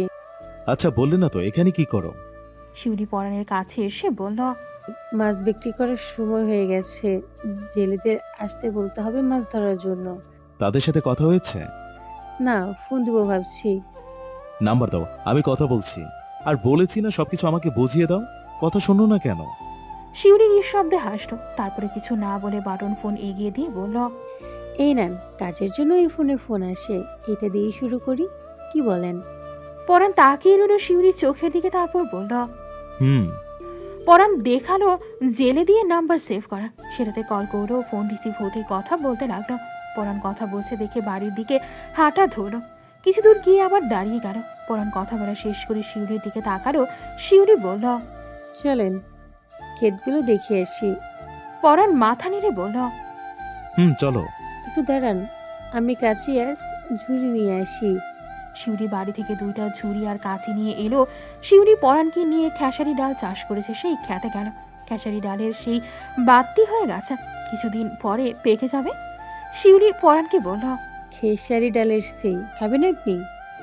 পরাণের কাছে দেখতে অনেক ভালো লাগলো, তাই বলল, এগুলো খাওয়া যায়? লবণ দিয়ে সিদ্ধ করে খায় আর খেতে ভালো লাগে। পরাণ মুচকি হেসে বলল, তাহলে তো খাওয়াই যায়। শিউলি হাসল। পরাণ লাউয়ের দিকে ডাকিয়ে আছে, তা দেখে শিউলি মুচকি হাসল। তারপর কিছু একটা মনে হতেই বলল, লাউ খেতে ইচ্ছে করছে আপনার? পরাণ হাসি মুখে শিউলির দিকে তাকিয়ে বলল, বড্ড লোভনীয় লাগছে দেখতে। সেহরির সময় টাকি মাছ দিয়ে রান্না করলে খেতে সেই টেস্ট লাগবে। তাহলে যান, নিজে পছন্দ করে একটা কেটে নিয়ে আসুন। এই নিন কাছি। শিউলি বলতে দেরি হলো, পরাণের যেতে দেরি হলো না। পরাণ শিউলির হাত থেকে কাছে নিয়ে লাউয়ের মাচার কাছে গিয়ে পছন্দসই একটা বড় লাউ পেরে নিয়ে এলো। শিউলি একটা ঝুড়ি এগিয়ে দিতেই শিউলি ঝুড়িতে লাউটা রাখলো। শিউলি জিজ্ঞেস করল, ইফতারের আর কি খেতে চান বলুন, আমি পেরে নিয়ে আসি। আচ্ছা শোনো, আজকে কি তুমি সিমের বড়া আর বাঁধাকপির বড়া বানাবে? ইফতারে সাদা ভাতের সঙ্গে খাবো, সাথে বরবটি দিয়ে টাকি মাছের ভর্তা। ঠিক আছে, সন্ধ্যায় সব রেডি পাবেন। বেশি টায়ার্ড লাগলে না হয় থাকুক। আপনাকে চিন্তা করতে হবে না। এখন এসব আমি পেরে নিয়ে আসবো নাকি আপনি যাবেন? না না, আমি যাচ্ছি, তুমি একটা ঝুড়ি দাও আমাকে। শিউলি একটা ঝুড়ি এগিয়ে দিয়ে বলল, এই নিন। পরাণ ঝুড়ি হাতে নিয়ে সিম পাড়তে চলে গেল। শিউলি হাসি মুখে পরাণের যাওয়ার দিকে তাকিয়ে রইল। শিউলি জানে পরাণের শাকসবজি এসব নিজের হাতে পাড়তে অনেক ভীষণ পছন্দ করে। বেশ কিছুক্ষণ পরে পরাণ ঝুড়ি ভর্তি করে সিম নিয়ে এলো। তার পছন্দ মতো বাঁধাকপির সাথে একটা ফুলকপিও কেটে এনেছে। এই ফাঁকে শিউলি কিছু বরবটি তুলে নিয়েছে। পরাণের ঠোঁটের কোণে লেগে আছে তৃপ্তির হাসি। সবকিছু নিয়ে দুজনে বাড়ি চলে এলো। দুপুরে শিউলি গোসল করে নামাজ পড়ে, কোরআন তেলাওয়াত করতে বসেছে। শান্ত আর পরাণ গেছে মসজিদে। শাহানা বেগমও নামাজ পড়ে কোরআন পড়ছে। পরাণ বাড়ি এসে দেখে শিউলি কোরআন পড়ছে। পরাণ শিউলির পাশে গিয়ে বসে শুনতে লাগলো। কোরআন তেলাওয়াত শুনতে শুনতে শিউলির কাঁধে মাথা দিয়ে ঘুমিয়ে পড়েছে। শিউলি কোরআন শরীফ বন্ধ করে একটু সরিয়ে রেখে পরাণের মাথাটা নিজের কোলে নিল। শিউলি মুগ্ধ হয়ে তাকিয়ে রইল তার স্বামীর দিকে। শিউলি পরাণের কপালে চুমু এঁকে দিল। পরাণ চোখ বন্ধ রেখে বলে উঠল, বউ, এটা কিন্তু ঠিক হচ্ছে না। এমনিতেও কাছে আসো না, এখন ঘুমের সুযোগ নিচ্ছ। শিউলি লজ্জায় মুখ অন্যদিকে ঘুরিয়ে নিল। পরাণ চোখ মেলে তাকালো, শোয়া থেকে উঠে বসল। পরাণ উঠতেই শিউলি তাড়াতাড়ি করে উঠে সবকিছু সঠিক জায়গায় রেখে রুম থেকে বেরিয়ে গেল। তা দেখে পরাণ হাসল। শাহানা বেগম আর শিউলি মিলে ইফতারের সবকিছুর আয়োজন করতে লাগলো। তাদের হেল্প করছে আসমা আর তার মা। আজ ঢাকা থেকে সবাই আসছে, এখানে ঈদ করবে সবাই। পরাণ বাড়িতে নেই, ও শান্তকে নিয়ে কাজে গেছে। রাতে সবাই ড্রয়িং রুমে বসে আছে। আয়শা বেগম সবার জন্য শপিং করে নিয়ে এসেছে। এখানে সবাই থাকলেও শিউলির এই শরীরটা ভালো লাগছে না, তাই শুয়ে আছে। আয়শা বেগম সবাইকে তাদের সবকিছু বুঝিয়ে দিল। পরাণের হাতে 4টা প্যাকেট দিয়ে বলল, এগুলো তোর আর আমার মামনির জন্য। পরাণ সেগুলো হাতে নিয়ে উপরে যেতে লাগলো। ঈশিতা বলল, আরে ভাইয়া, কোথায় যাচ্ছ? তুমি না আমাকে বলেছিলে কিছু আনতে, সেগুলো নিবে না? সরি ভাবি, মনে ছিল না। সমস্যা নাই, এই নাও তোমার জিনিস। পাশ থেকে পিয়াস বলে, কি আছে এতে? ঈশিতা মুখ বাঁকিয়ে বলে, সেটা জেনে তুমি কি করবে? পিয়াস ভিড় করতে করতে রুমের দিকে যেতে লাগলো। শাহানা বেগম সবাইকে বলল, সবাই গিয়ে ঘুমিয়ে পড়ো। ঈশিতা বাধা দিয়ে বলল, ছেলেরা চলে যাক, তোমরা বসো, আমি সবাইকে মেহেদি দিয়ে দেব। ছেলেরা চলে গেল। অন্তরা বেগম বলল, ঈশিতা, কি ছেলে মানুষই করছো? এগুলোর দেওয়ার বয়স কি আমাদের আছে? তোমরাই দাও। আসমা তো মহা খুশি। পরাণ রুমে এসে দেখে শিউলি শুয়ে আছে। পরাণ তার পাশে নিয়ে বসলো। তারপর বলল, খুব বেশি কি খারাপ লাগছে? শিউলি মাথা নেড়ে হ্যাঁ বলল। পরাণ হাতের শপিং ব্যাগগুলো রেখে দিল আলমারিতে। চেঞ্জ করে দরজা লাগিয়ে বেরিয়ে এসে শুয়ে পড়ল। শিউলিকে বুকের মাঝে নিয়ে বলল, আমি মাথায় হাত বুলিয়ে দিচ্ছি, দেখবে আরাম লাগবে। মাথায় হাত বুলিয়ে দেওয়ায় শিউলি আরাম পেয়ে ঘুমিয়ে গেছে। রাত 1টা। পরাণের খুব পানি পিপাসা লেগেছে, তাই ঘুমটা ভেঙে গেছে। শিউলিকে বুকের উপর থেকে সরিয়ে বেড থেকে নেমে দাঁড়ালো। রুমের লাইটার অন করলো না। ড্রিম লাইটের আলোতে পুরো রুম আলোকিত হয়ে আছে। পানির জগে পানি নাই দেখে হতাশ হলো। শিউলির দিকে একবার তাকিয়ে জগ হাতে রুম থেকে বেরিয়ে গেল। নিচে নামতেই অবাক হলো পরাণ। ড্রয়িং রুমের লাইট জ্বলছে। পরাণ এগিয়ে গিয়ে দেখে ঈশিতা আসমাকে মেহেদি দিয়ে দিচ্ছে। পরাণ অবাক হয়ে বলল, তোমরা এখনো ঘুমাওনি? কারো কথা শুনে ঈশিতা আর আসমা তাকালো সামনের দিকে। ঈশিতা বলল, আরে বলো না ভাইয়া, সবাইকে দিতে দিতে অনেকটা সময় লেগে গেল, আর একটু আছে, তাই শেষ হয়ে যাবে। পরাণ কিছু বলল না। কিছু একটা ভাবতে ভাবতে জগে পানি ভরে নিল। তারপর গ্লাসে ভরে 2 গ্লাস পানি খেয়ে নিল। তারপর আবার ড্রয়িং রুমে ফিরে এসে বলল, আমাকে একটা মেয়েদের কোণ দিন তো ভাবি। ঈশিতা তাকালো পরাণের দিকে। তারপর কিছু না বলে একটা মেহেদি কোণ দিয়ে দিল।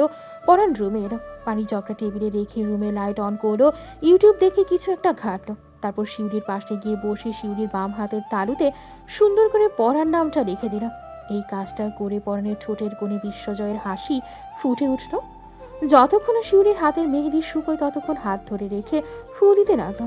রাত 2:25 বাজে শিউলির হাতের মেহেদি শুকিয়ে গেছে। পরাণ বসা থেকে উঠে নিচে গিয়ে মেহেদি দিয়ে এলো।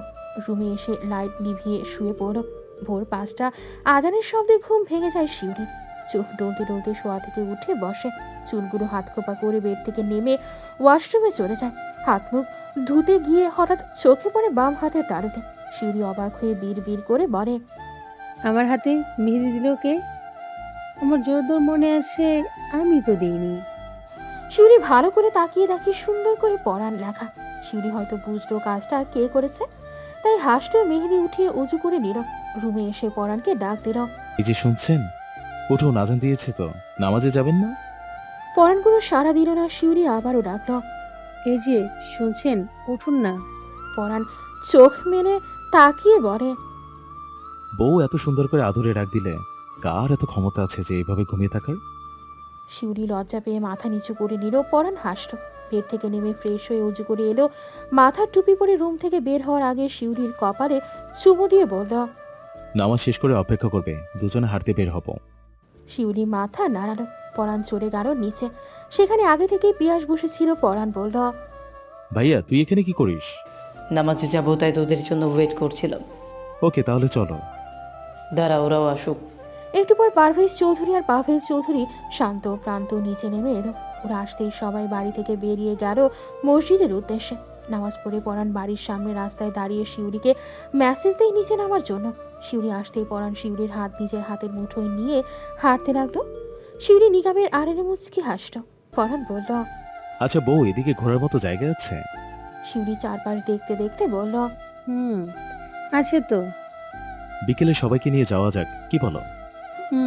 গেলে মন্দ হয় না। পরাণ হাসলো। তারপর বলল, গ্রামের সকালবেলা স্নিগ্ধ পরিবেশ, সাথে যদি মিষ্টি বউ থাকে তাহলে আর কি লাগে? শিউলি লজ্জা পেয়ে পরাণের থেকে চোখ সরিয়ে নিল। পরাণ কিছু একটা ভেবে বলল, আচ্ছা তোমার খালি পায়ে হাঁটতে ইচ্ছে করে না? করে তো মাঝে মাঝে। সকালবেলা শিশির ভেজা ঘাসের উপর খালি পায়ে হাঁটতে ইচ্ছে করে, কিন্তু সব ইচ্ছে সবসময় পূরণ হয় না। পরাণ ভ্রু কুচকে বলল, কেন? শিউলি চুপ করে রইল। পরাণ হয়তো বুঝতে পারলো। আশেপাশে তাকালো, দেখলো তেমন মানুষজন নাই। পরাণ শিউলিকে বলল, বউ, আশেপাশে কেউ নেই, তুমি জুতা খুলে খালি পায়ে হাঁটতে পারো, আমি পাহারা দিচ্ছি। শিউলি চমকে গেল। পরাণ মুচকি হেসে বলল, আরে চিন্তা করো না, আমি আছি তো। আমি থাকতে আমার বউকে এক ঝুলো কেউ দেখতে পারবে না। শিউলি মাথা নিচু করে হাসলো। জুতা মোজা খুলে হাতে নিল। পরাণকে জুতা হাতে নিতে বলল। পরাণও তাই করো। দুজনে বেশ কিছুক্ষণ খালি পায়ে হাঁটলো। তারপর শিউলি জুতা মোজা পরে নিল। পরাণ নিজেও জুতা পরে নিয়ে বলল, ফিলিংস কেমন বউ? ভালো। সত্যি বলতে এত কাজ করি, মাটি কাদা এসব নিয়েই তো পড়ে থেকেছি, কিন্তু খালি পায়ে হাঁটা হয়নি কখনো। বুঝেছি, চলো বাড়ি যাই। দুজন বাড়ি ফিরে এলো। বাড়ি এসে পরাণ গোসল করতে চলে গেল। শিউলি পরাণের জন্য পাঞ্জাবি বের করে বেডের ওপর রাখলো। শাহানা বেগম আসমাকে নিয়ে লাচ্ছা সেমাই, পায়েস, মুরগির রোস্ট, পোলাও রান্না করে ফেলেছে। গরুর মাংসটা এখনো চূড়ায়। আয়শা চৌধুরী আর অন্তরা চৌধুরী তাকে টুকটাক হেল্প করছে। আয়শা চৌধুরী এক চূড়ায় খিচুড়ি বসিয়ে দিল। ঈশিতা রাতে পুডিং কেক বানিয়ে ফ্রিজে রেখেছে। মাংস রান্না হলে বিরিয়ানি রান্না করবে। শান্ত আর প্রান্ত দুইজনেরই বিরিয়ানি লাভার। পরাণ গোসল করে কোমরে তোয়ালে পরে বের হয়। শিউলি পরাণের সাথে চোখ সরিয়ে অন্যদিকে তাকায়। পরাণ প্রতিবার গোসল করে তোয়ালে পরে বের হয়। শিউলির প্রথম অস্বস্তি লাগলেও এখন আর লাগে না। পরাণ আরো একটা তোয়ালে শিউলির দিকে বাড়িয়ে দিয়ে বলল, বউ, মাথাটা মুছে দাও তো। শিউলি পরাণের দিকে তাকিয়ে বলল, বেডে বসুন, আমি মুছে দিচ্ছি। পরাণ বেডে গিয়ে বসে। শিউলি পরাণের কাছে গিয়ে মাথা মুছে দিতে লাগলো। পরাণ শিউলির কোমর জড়িয়ে ধরে পেটে মুখ গুজে দিল। শিউলি কেঁপে উঠল। মাথা ভালো করে মুছে দিয়ে বলল, রেডি হয়ে নিন। পরাণ শিউলিকে ছেড়ে দিয়ে বসা থেকে উঠে দাঁড়িয়ে তোয়ালের বারান্দায় মেলে দিয়ে এলো। পরাণ যখন পাঞ্জাবি পরার জন্য হাত দিল, তখনই অবাক হয়ে গেল। শিউলির দিকে তাকিয়ে বলল, এই পাঞ্জাবি তো আমি বা ভাইয়ার আনিনি। শিউলি স্বাভাবিক গলায় বলল, জানি, এটা আমি আপনাকে দিয়েছি। কেন, পছন্দ হয়নি? পরাণ খুশি হয়ে পাঞ্জাবিটা পরে নিল। তারপর আয়নায় নিজেকে দেখে বলল, বেশ সুন্দর হয়েছে তো। কবে কিনলে? সাদা পাঞ্জাবি কিনে এনে আমি হাতে কাজ করেছি। প্রতিটা বছর শান্তকে নিজের হাতে কাজ করে দিতাম। এবারও দেয়া হয়নি। বড় হয়েছে যদি মনে করে, কেন তাকে কম দামে দিয়ে দেই, তাই এবার ওর পছন্দ মতোই কেনা হয়েছে। পরাণ শিউলির দিকে ঘুরে গালে হাত রেখে বলে, এটা তুমি ভালোবাসা, মায়া, যত্ন দিয়ে বানিয়েছ। এটার সাথে কোনো পাঞ্জাবির তুলনা হয় না, বুঝেছ? পরাণ মুচকি হেসে রেডি হতে লাগলো। তখনই কেউ দরজায় নক করল। আপু আসবো? শিউলি দরজার দিকে তাকালো, তারপর বলল, আয় ভেতরে। শান্ত ভেতরের মুখ ভার করে পরানের দিকে তাকিয়ে শিউলিকে বলল। ভাইয়াকে পাঞ্জাবি দিছো? আমারটা কই? শিউলি অবাক হয়ে বলল, রোজার মধ্যে গিয়ে কিনে নিয়ে এলি, সেগুলো কোথায়? কিনেছি তো কি হয়েছে? তোমার হাতে কাজ করা পাঞ্জাবি ছাড়া আমার ঈদ সম্পূর্ণ হয় না, তুমি ভুলে গেলে? পরান শিউলির দিকে তাকালো। শিউলি মুচকি হেসে আলমারি থেকে 5টা পাঞ্জাবি বের করে শান্তর হাতে দিয়ে বলল, এইটা তোর আর এটা প্রান্তর, বাকিগুলো ভাইয়া আর মামাদের দিবি। শান্ত খুশি হয়ে গেল। পরান ভ্রু কুচকে বলল, এতগুলো কি করে করেছো তুমি, আর আমাকে বলনি কেন? আসলে আমি সবার জন্য বানিয়েছিলাম, যদি কেউ না নেয় তাই দেইনি। এখন মনে হলো দিয়ে দেই, তাই দিলাম। পরান শিউলির কাছে এসে বলল, দেখে সবাই খুশি হবে। আরে এতগুলো কি করে করলে তুমি? তুমি তো আমাকে আর তেমন কাজ করতে দাও না, তাই ঘরে বসে এগুলো করি। বুঝেছি, আমি রেডি, চলো নিচে যাই। পরান শিউলির কপালে চুমু দিয়ে রুম থেকে বেরিয়ে গেল। হিজাব পরে শিউলি রুম থেকে বের হলো পরানের পেছনে পেছনে। পরান ডাইনিং টেবিলে গিয়ে বসল। আয়েশা চৌধুরী পরানকে পায়েস দিল, বাকিরা নিচে নামেনি। একটু পর শান্ত আর প্রান্ত এলো। প্রান্ত একগাল হেসে বলল, থ্যাংক ইউ আপু, পাঞ্জাবিটা খুব সুন্দর হয়েছে। শিউলি মুচকি হেসে বলল, পছন্দ হয়েছে? খুব পছন্দ হয়েছে। শান্ত ও প্রান্ত খেতে বসে পড়ল। একটু পর পিয়াস, ঈশিতা, পারভেজ চৌধুরী নিচে নেমে এলো। পিয়াস একগাল হেসে বলল, thank you my dear little sister, পাঞ্জাবিটা খুব সুন্দর হয়েছে আর আমারও পছন্দ হয়েছে। পেছন থেকে পাভেল আর পারভেজ চৌধুরী একসাথে বলে, সত্যি খুব সুন্দর হয়েছে আম্মু। দোয়া করি মামুনি, আল্লাহ সবসময় যেন তোমাদের সবাইকে ভালো রাখে। আয়েশা চৌধুরী অবাক হয়ে বলল। শান্ত খেতে খেতে বলল, আপু মেজের কাজ করেছে। অন্তরা চৌধুরী শিউলির মাথায় হাত রেখে বলল, বাহ, সত্যি খুব সুন্দর হয়েছে। সবাইকে খেতে দিল। পায়েস খেয়ে ছেলেরা নামাজ পড়ার জন্য চলে গেল। পরান শিউলির কাছে এসে বলল, ওয়াইড্রোবে দ্বিতীয় ডয়ের একটা প্যাকেট আছে, ওটার ভেতরে যা আছে তা পরে যেন দেখি রেডি হয়ে থাকবে। কথাটা বলেই চলে গেল। শিউলি তাকিয়ে রইল। রান্না সব কমপ্লিট, তাই সবাই গোসল করতে চলে গেল। শিউলি রুমে এসে ওয়ার্ড্রোব খুলে পকেটে বের করলো। প্যাকেটের মধ্যে নীল কালারের একটা জর্জেট শাড়ি, সুন্দর কারুকাজ করা। শিউলির ভালো লাগলো শাড়িটা। গোসল করতে ওয়াশরুমে চলে গেল। নামাজ শেষ করে সবাই কোলাকুলি করতে লাগলো। হঠাৎ আহিলের সাথে দেখা হয়ে গেল। পরান অবাক হয়ে বলল, তুই কবে এলি দোস্ত? আহিল মুচকি হেসে বলল, আমি এসেছি 21 রোজার সময়, আর কাল রাতে ঢাকা থেকে বাড়িতে এসেছি সবাই। তোর কি খবর, আর তুই এখানে কি করিস? পরান বুঝলো আহিল এখনো কিছু জানে না। পরান কিছু একটা ভেবে বলল, চল, তোর সাথে কথা আছে আমার। চল।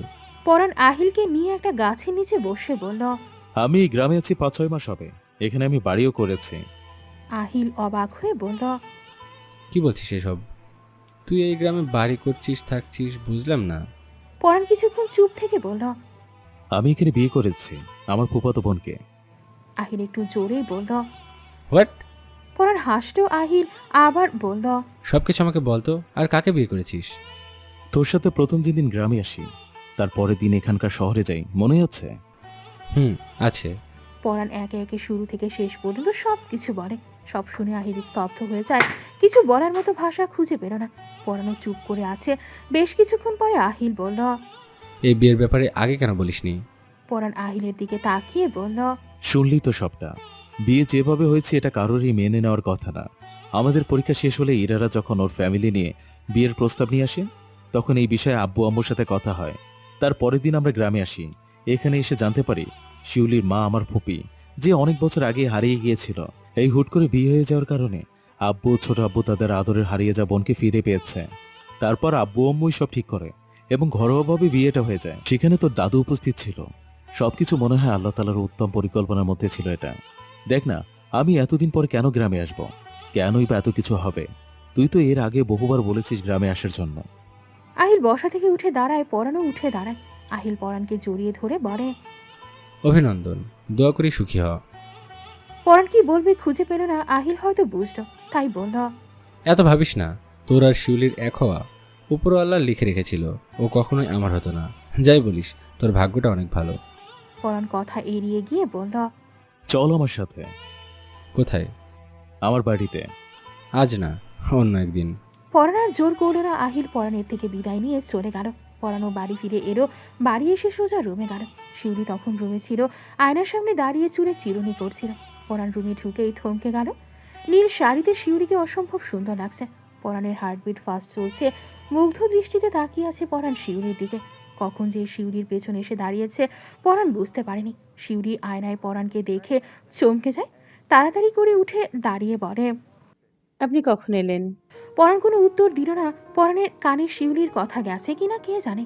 শিউলি আবার বলল, কি হলো, কথা বলছেন না কেন? পরাণ শিউলির কথার উত্তর না দিয়ে বলল, মাশাআল্লাহ, মনে হচ্ছে আসমান থেকে পরী নেমে এসেছে। শিউলি পরাণের কথা শুনে লজ্জায় মাথা নিচু করে নিল।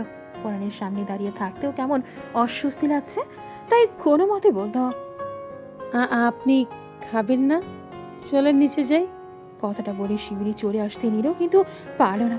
পরাণ শিউলির হাত টান দিয়ে ধরে নিজের কাছে নিয়ে এসেছে। শিউলি লজ্জা ভয় আরো সিটিয়ে গেল। পরাণ শিউলির কোমরে হাত দিয়ে নিজের সাথে মিশিয়ে নিল। কপালে গভীর চুমু খেয়ে বলল, এই রূপ নিয়ে বাইরে যাওয়ার দরকার নেই। আমি আসমাকে বলছি খাবার উপরে পাঠাতে। কথাটা বলে পরাণ শিউলিকে ছেড়ে দিল। তারপর বলল, বসো, আমি আসছি। কথাটা বলে পরাণ চলে গেল। শিউলি লজ্জায় মাথা নিচু করে নিয়েছে। বুকের ভেতর কেমন কেমন করছে। শিউলির ভাবনার মাঝেই পরাণ রুমে এলো। তার পেছনে এলো আসমা। আসমা খাবার রেখে চলে গেল। শিউলি খাবার প্লেটে বেড়ে দিল। দুজনে খাবার খেয়ে দিল। খাবার খাওয়া শেষ হলে পরাণ শিউলিকে বলল, আলমারি দেখো, আরেকটা শপিং ব্যাগ আছে, ওইটাতে বোরকা রাখা, পরে রেডি হয়ে নাও। কেন? সবাই মিলে ঘুরতে যাব। আচ্ছা। শিউলি অবাক হয়ে বলল। পরাণ নিচে নেমে এলো। বাড়ির সবাই তখন ড্রয়িং রুমে বসেছিল। পরাণ বলল, তোমরা রেডি হয়ে নাও, সবাই ঘুরতে যাব। পারভেজ চৌধুরী বললেন, তোরা ছোটরা যা ঘুরে আয়, আমরা বাড়িতেই থাকি। পারভেজ চৌধুরীর কথার সাথে সাথে বড়রা সবাই সহমত পোষণ করল। পরাণ শান্ত আর প্রান্তকে রেডি হতে বলে উপরে চলে গেল। রুমে গিয়ে দেখলো শিউলি রেডি হয়ে বসে আছে। পরাণ মুচকি হেসে শিউলির হাত ধরে বলল, চলো। শিউলি মাথা নাড়ালো। পরাণ শিউলিকে নিয়ে নিচে নেমে এলো। একটু পর ঈশিতা, পিয়াস, শান্ত, প্রান্ত চারজনই নিচে এলো। ওরা আসতেই পরাণ সবাইকে বলে বাসা থেকে বের হলো। পরাণ পিয়াসকে বলল, ভাইয়া তুই ওদের নিয়ে গাড়িতে আয়, আমি পিউনিকে নিয়ে বাইকে যাচ্ছি। পিয়াস মুচকি হেসে মাথা নাড়ালো। পরাণ বাইকে স্টার্ট দিল। শিউলি পেছনে বসল। পরাণ শিউলিকে বলল, আমার কাঁধে হাত রাখো, নয়তো পড়ে যাবে। শিউলি ইতস্তত ভাবে পরাণের কাঁধে হাত রাখলো। পরাণ বাইক চালাতে লাগলো। পরাণের বাইকের পেছনে পিয়াসের বাড়ি। পিয়াস ড্রাইভ করছে, ঈশিতা পাশে বসে আছে, প্রান্ত আর শান্ত পেছনে। ওরা প্রথমে এখানকার একটা জমিদার বাড়িতে গেল। অনেক মানুষের ভিড়। শিউলি পরাণের হাত খামছে ধরো। পরাণ তাকালো শিউলির দিকে। ভিড় ভাট্টা পছন্দ না শিউলি। পরাণ শিউলির হাত নিজের হাতের মুঠোয় নিয়ে চোখ দিয়ে ইশারা করলো, বোঝালো ভয় পেও না, আমি আছি। শিউলি মুচকি হাসলো নিকাবের আড়ালে। শান্ত প্রান্ত ওদের মতো করে ঘুরছে, ছবি তুলছে। পিয়া শিশিতাও সেম। পরাণ শিউলিকে নিয়ে একটা দোলনার কাছে গেল। তারপর বলল, তুমি এখানে বসো। শিউলি দোলনায় উঠে বসল। পরাণ পেছন থেকে দোলনায় দোলাতে লাগলো। শিউলি পরাণকে বলল, আপনি আমার পাশে বসেন, দোলনা ধাক্কা দিতে হবে না। পরাণ মুচকি হেসে শিউলির পাশে বসল। শিউলি পরাণের কাঁধে মাথা রাখল।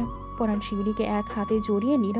ঈশিতা পিয়াসকে বলল, দেখো ওদের দুজনকে কত সুন্দর লাগছে। তুমি ছবি তুলো তো, পরে ওদের দেবনে। পিয়াস ফটাফট কয়েকটা ছবি তুলে নিল। ঈশিতা একটা বাচ্চার দিকে তাকিয়ে আছে। বাচ্চাটা দেখতে মাশাআল্লাহ অনেক কিউট। ঈশিতা মুগ্ধ হয়ে তাকিয়ে আছে। হঠাৎ করে মনটা খারাপ হয়ে গেল। রাত 8টা, সারাদিন ঘুরে সবাই বাড়িতে এসেছে। পিয়াস তা লক্ষ্য করে ঈশিতা মন মরা হয়ে বসে আছে। পিয়াস বলল। ঈশিতা চুপ করে রইল। তারপর বলল, আচ্ছা পিয়াস, তোমার কি কষ্ট হয় না আমি যে কোনোদিন মা হতে পারবো না? কথাটা বলে ঈশিতা মাথা নিচু করে নিল। পিয়াস ঈশিতাকে এক হাতে জড়িয়ে নিয়ে বলল, বাবা হওয়ার স্বপ্ন সবারই আছে, কিন্তু এটা তো আমাদের হাতে নেই। আল্লাহ চাইলে হবে, না চাইলে হবে না। এখানে আমি তুমি কি করতে পারি? পিয়াস, তুমি আরেকটা বিয়ে। ঈশিতা আর কিছু বলতে পারে না। তার আগেই পিয়াস ধমক দিয়ে বলল, আর একটা বাজে কথা বললে থাপড়ে গাল লাল করে দিব ফজল। এই তোর কি মনে হয় আমি কাপুরুষ? বাচ্চা হবে না তার জন্য বউ রেখে আর একটা বিয়ে করব? তুই আমাকে এতদিনে এই চিনলি? আমারও তো সমস্যা হতে পারতো, তখন কি তুই আমাকে ছেড়ে চলে যেতে? ঈশিতা মাথা নিচু করে নিয়েছে, চোখ থেকে পানি পড়ছে। পিয়াস আবার বলল, কি রে, কথা বল। ঈশিতা চুপ। পিয়াস তাকে রুমে রেখে ছাদে চলে গেল। তার মাথায় আগুন জ্বলছে। ঈশিতা ওড়না দিয়ে মুখ ঢেকে কেঁদে উঠল। দেখতে দেখতে কেটে গেল একটা বছর। শিউলি 7 মাসের প্রেগনেন্ট। শিউলিকে সবাই মাথায় করে রেখেছে কখন কি লাগবে না লাগবে। শিউলি চাওয়ার আগেই তার সামনে এনে হাজির করে। বাড়ির সবাই খুশি। সব থেকে বেশি খুশি মনে হয় ঈশিতা আর পিয়াস হয়েছে। ঈশিতা শিউলির বেশি খেয়াল রাখে। শিউলির বাবু হবে শুনে পারভেজ চৌধুরী ঢাকা থেকে সপরিবারে গ্রামে চলে এসেছে। সপ্তাহে 3 দিন তারা অফিস করছে আর সব ভার নতুন এমডির কাছে দিয়ে এসেছে। ছেলেটা খুব ভালো এবং বিশ্বাসী। পিয়াস অফিসের 30 লক্ষ টাকা হারিয়ে ফেলেছিল। ছেলেটা সেটি পেয়ে পিয়াসের কাছে ফিরিয়ে দিয়েছিল। ছেলেটার আপন বলতে মা ছাড়া কেউ নেই। ছেলেটা শিক্ষিত, তাই তাকে রেখে দেয় পিয়াস। পরাণ কাজ শেষ করে বাড়ি ফিরেছে। এখন ধান কাটা পড়েছে। পরাণ এখন খুব ব্যস্ত।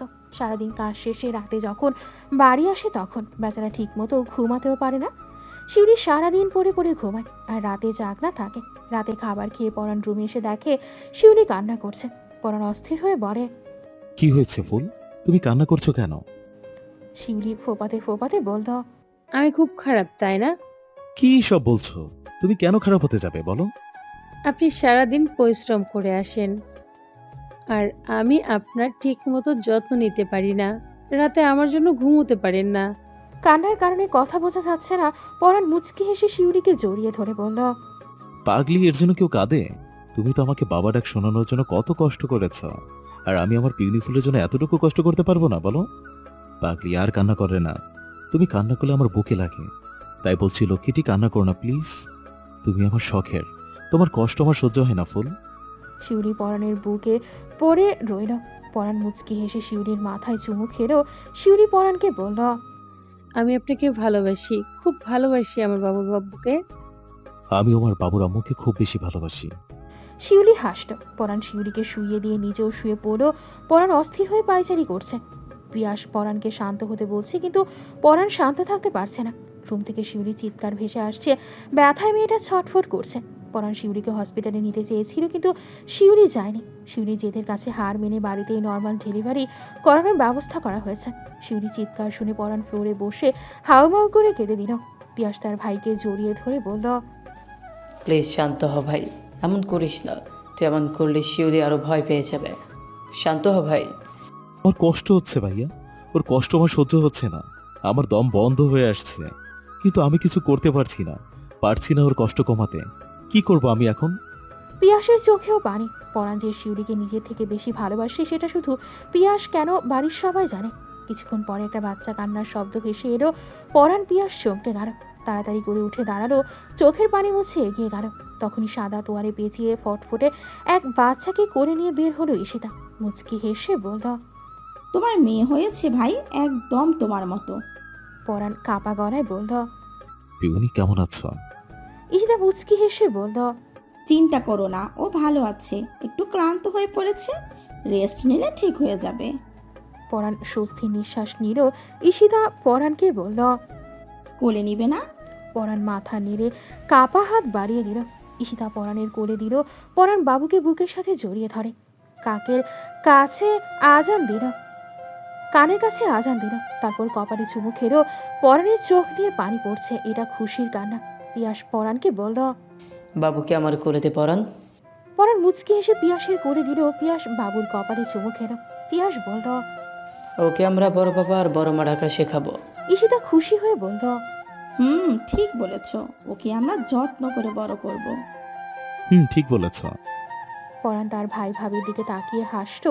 মনে মনে বলল, একটু হলেও আমি তোমাদের কষ্ট কমাতে পেরেছি, তোমাদের মুখে হাসি ফোটাতে পেরেছি। পিয়াসের দিকে তাকিয়ে বলল, তোমরা ওকে সামলাও, আমি আমার বউকে সামলে, কেমন? কথাটা বলে পরাণ চলে গেল রুমে।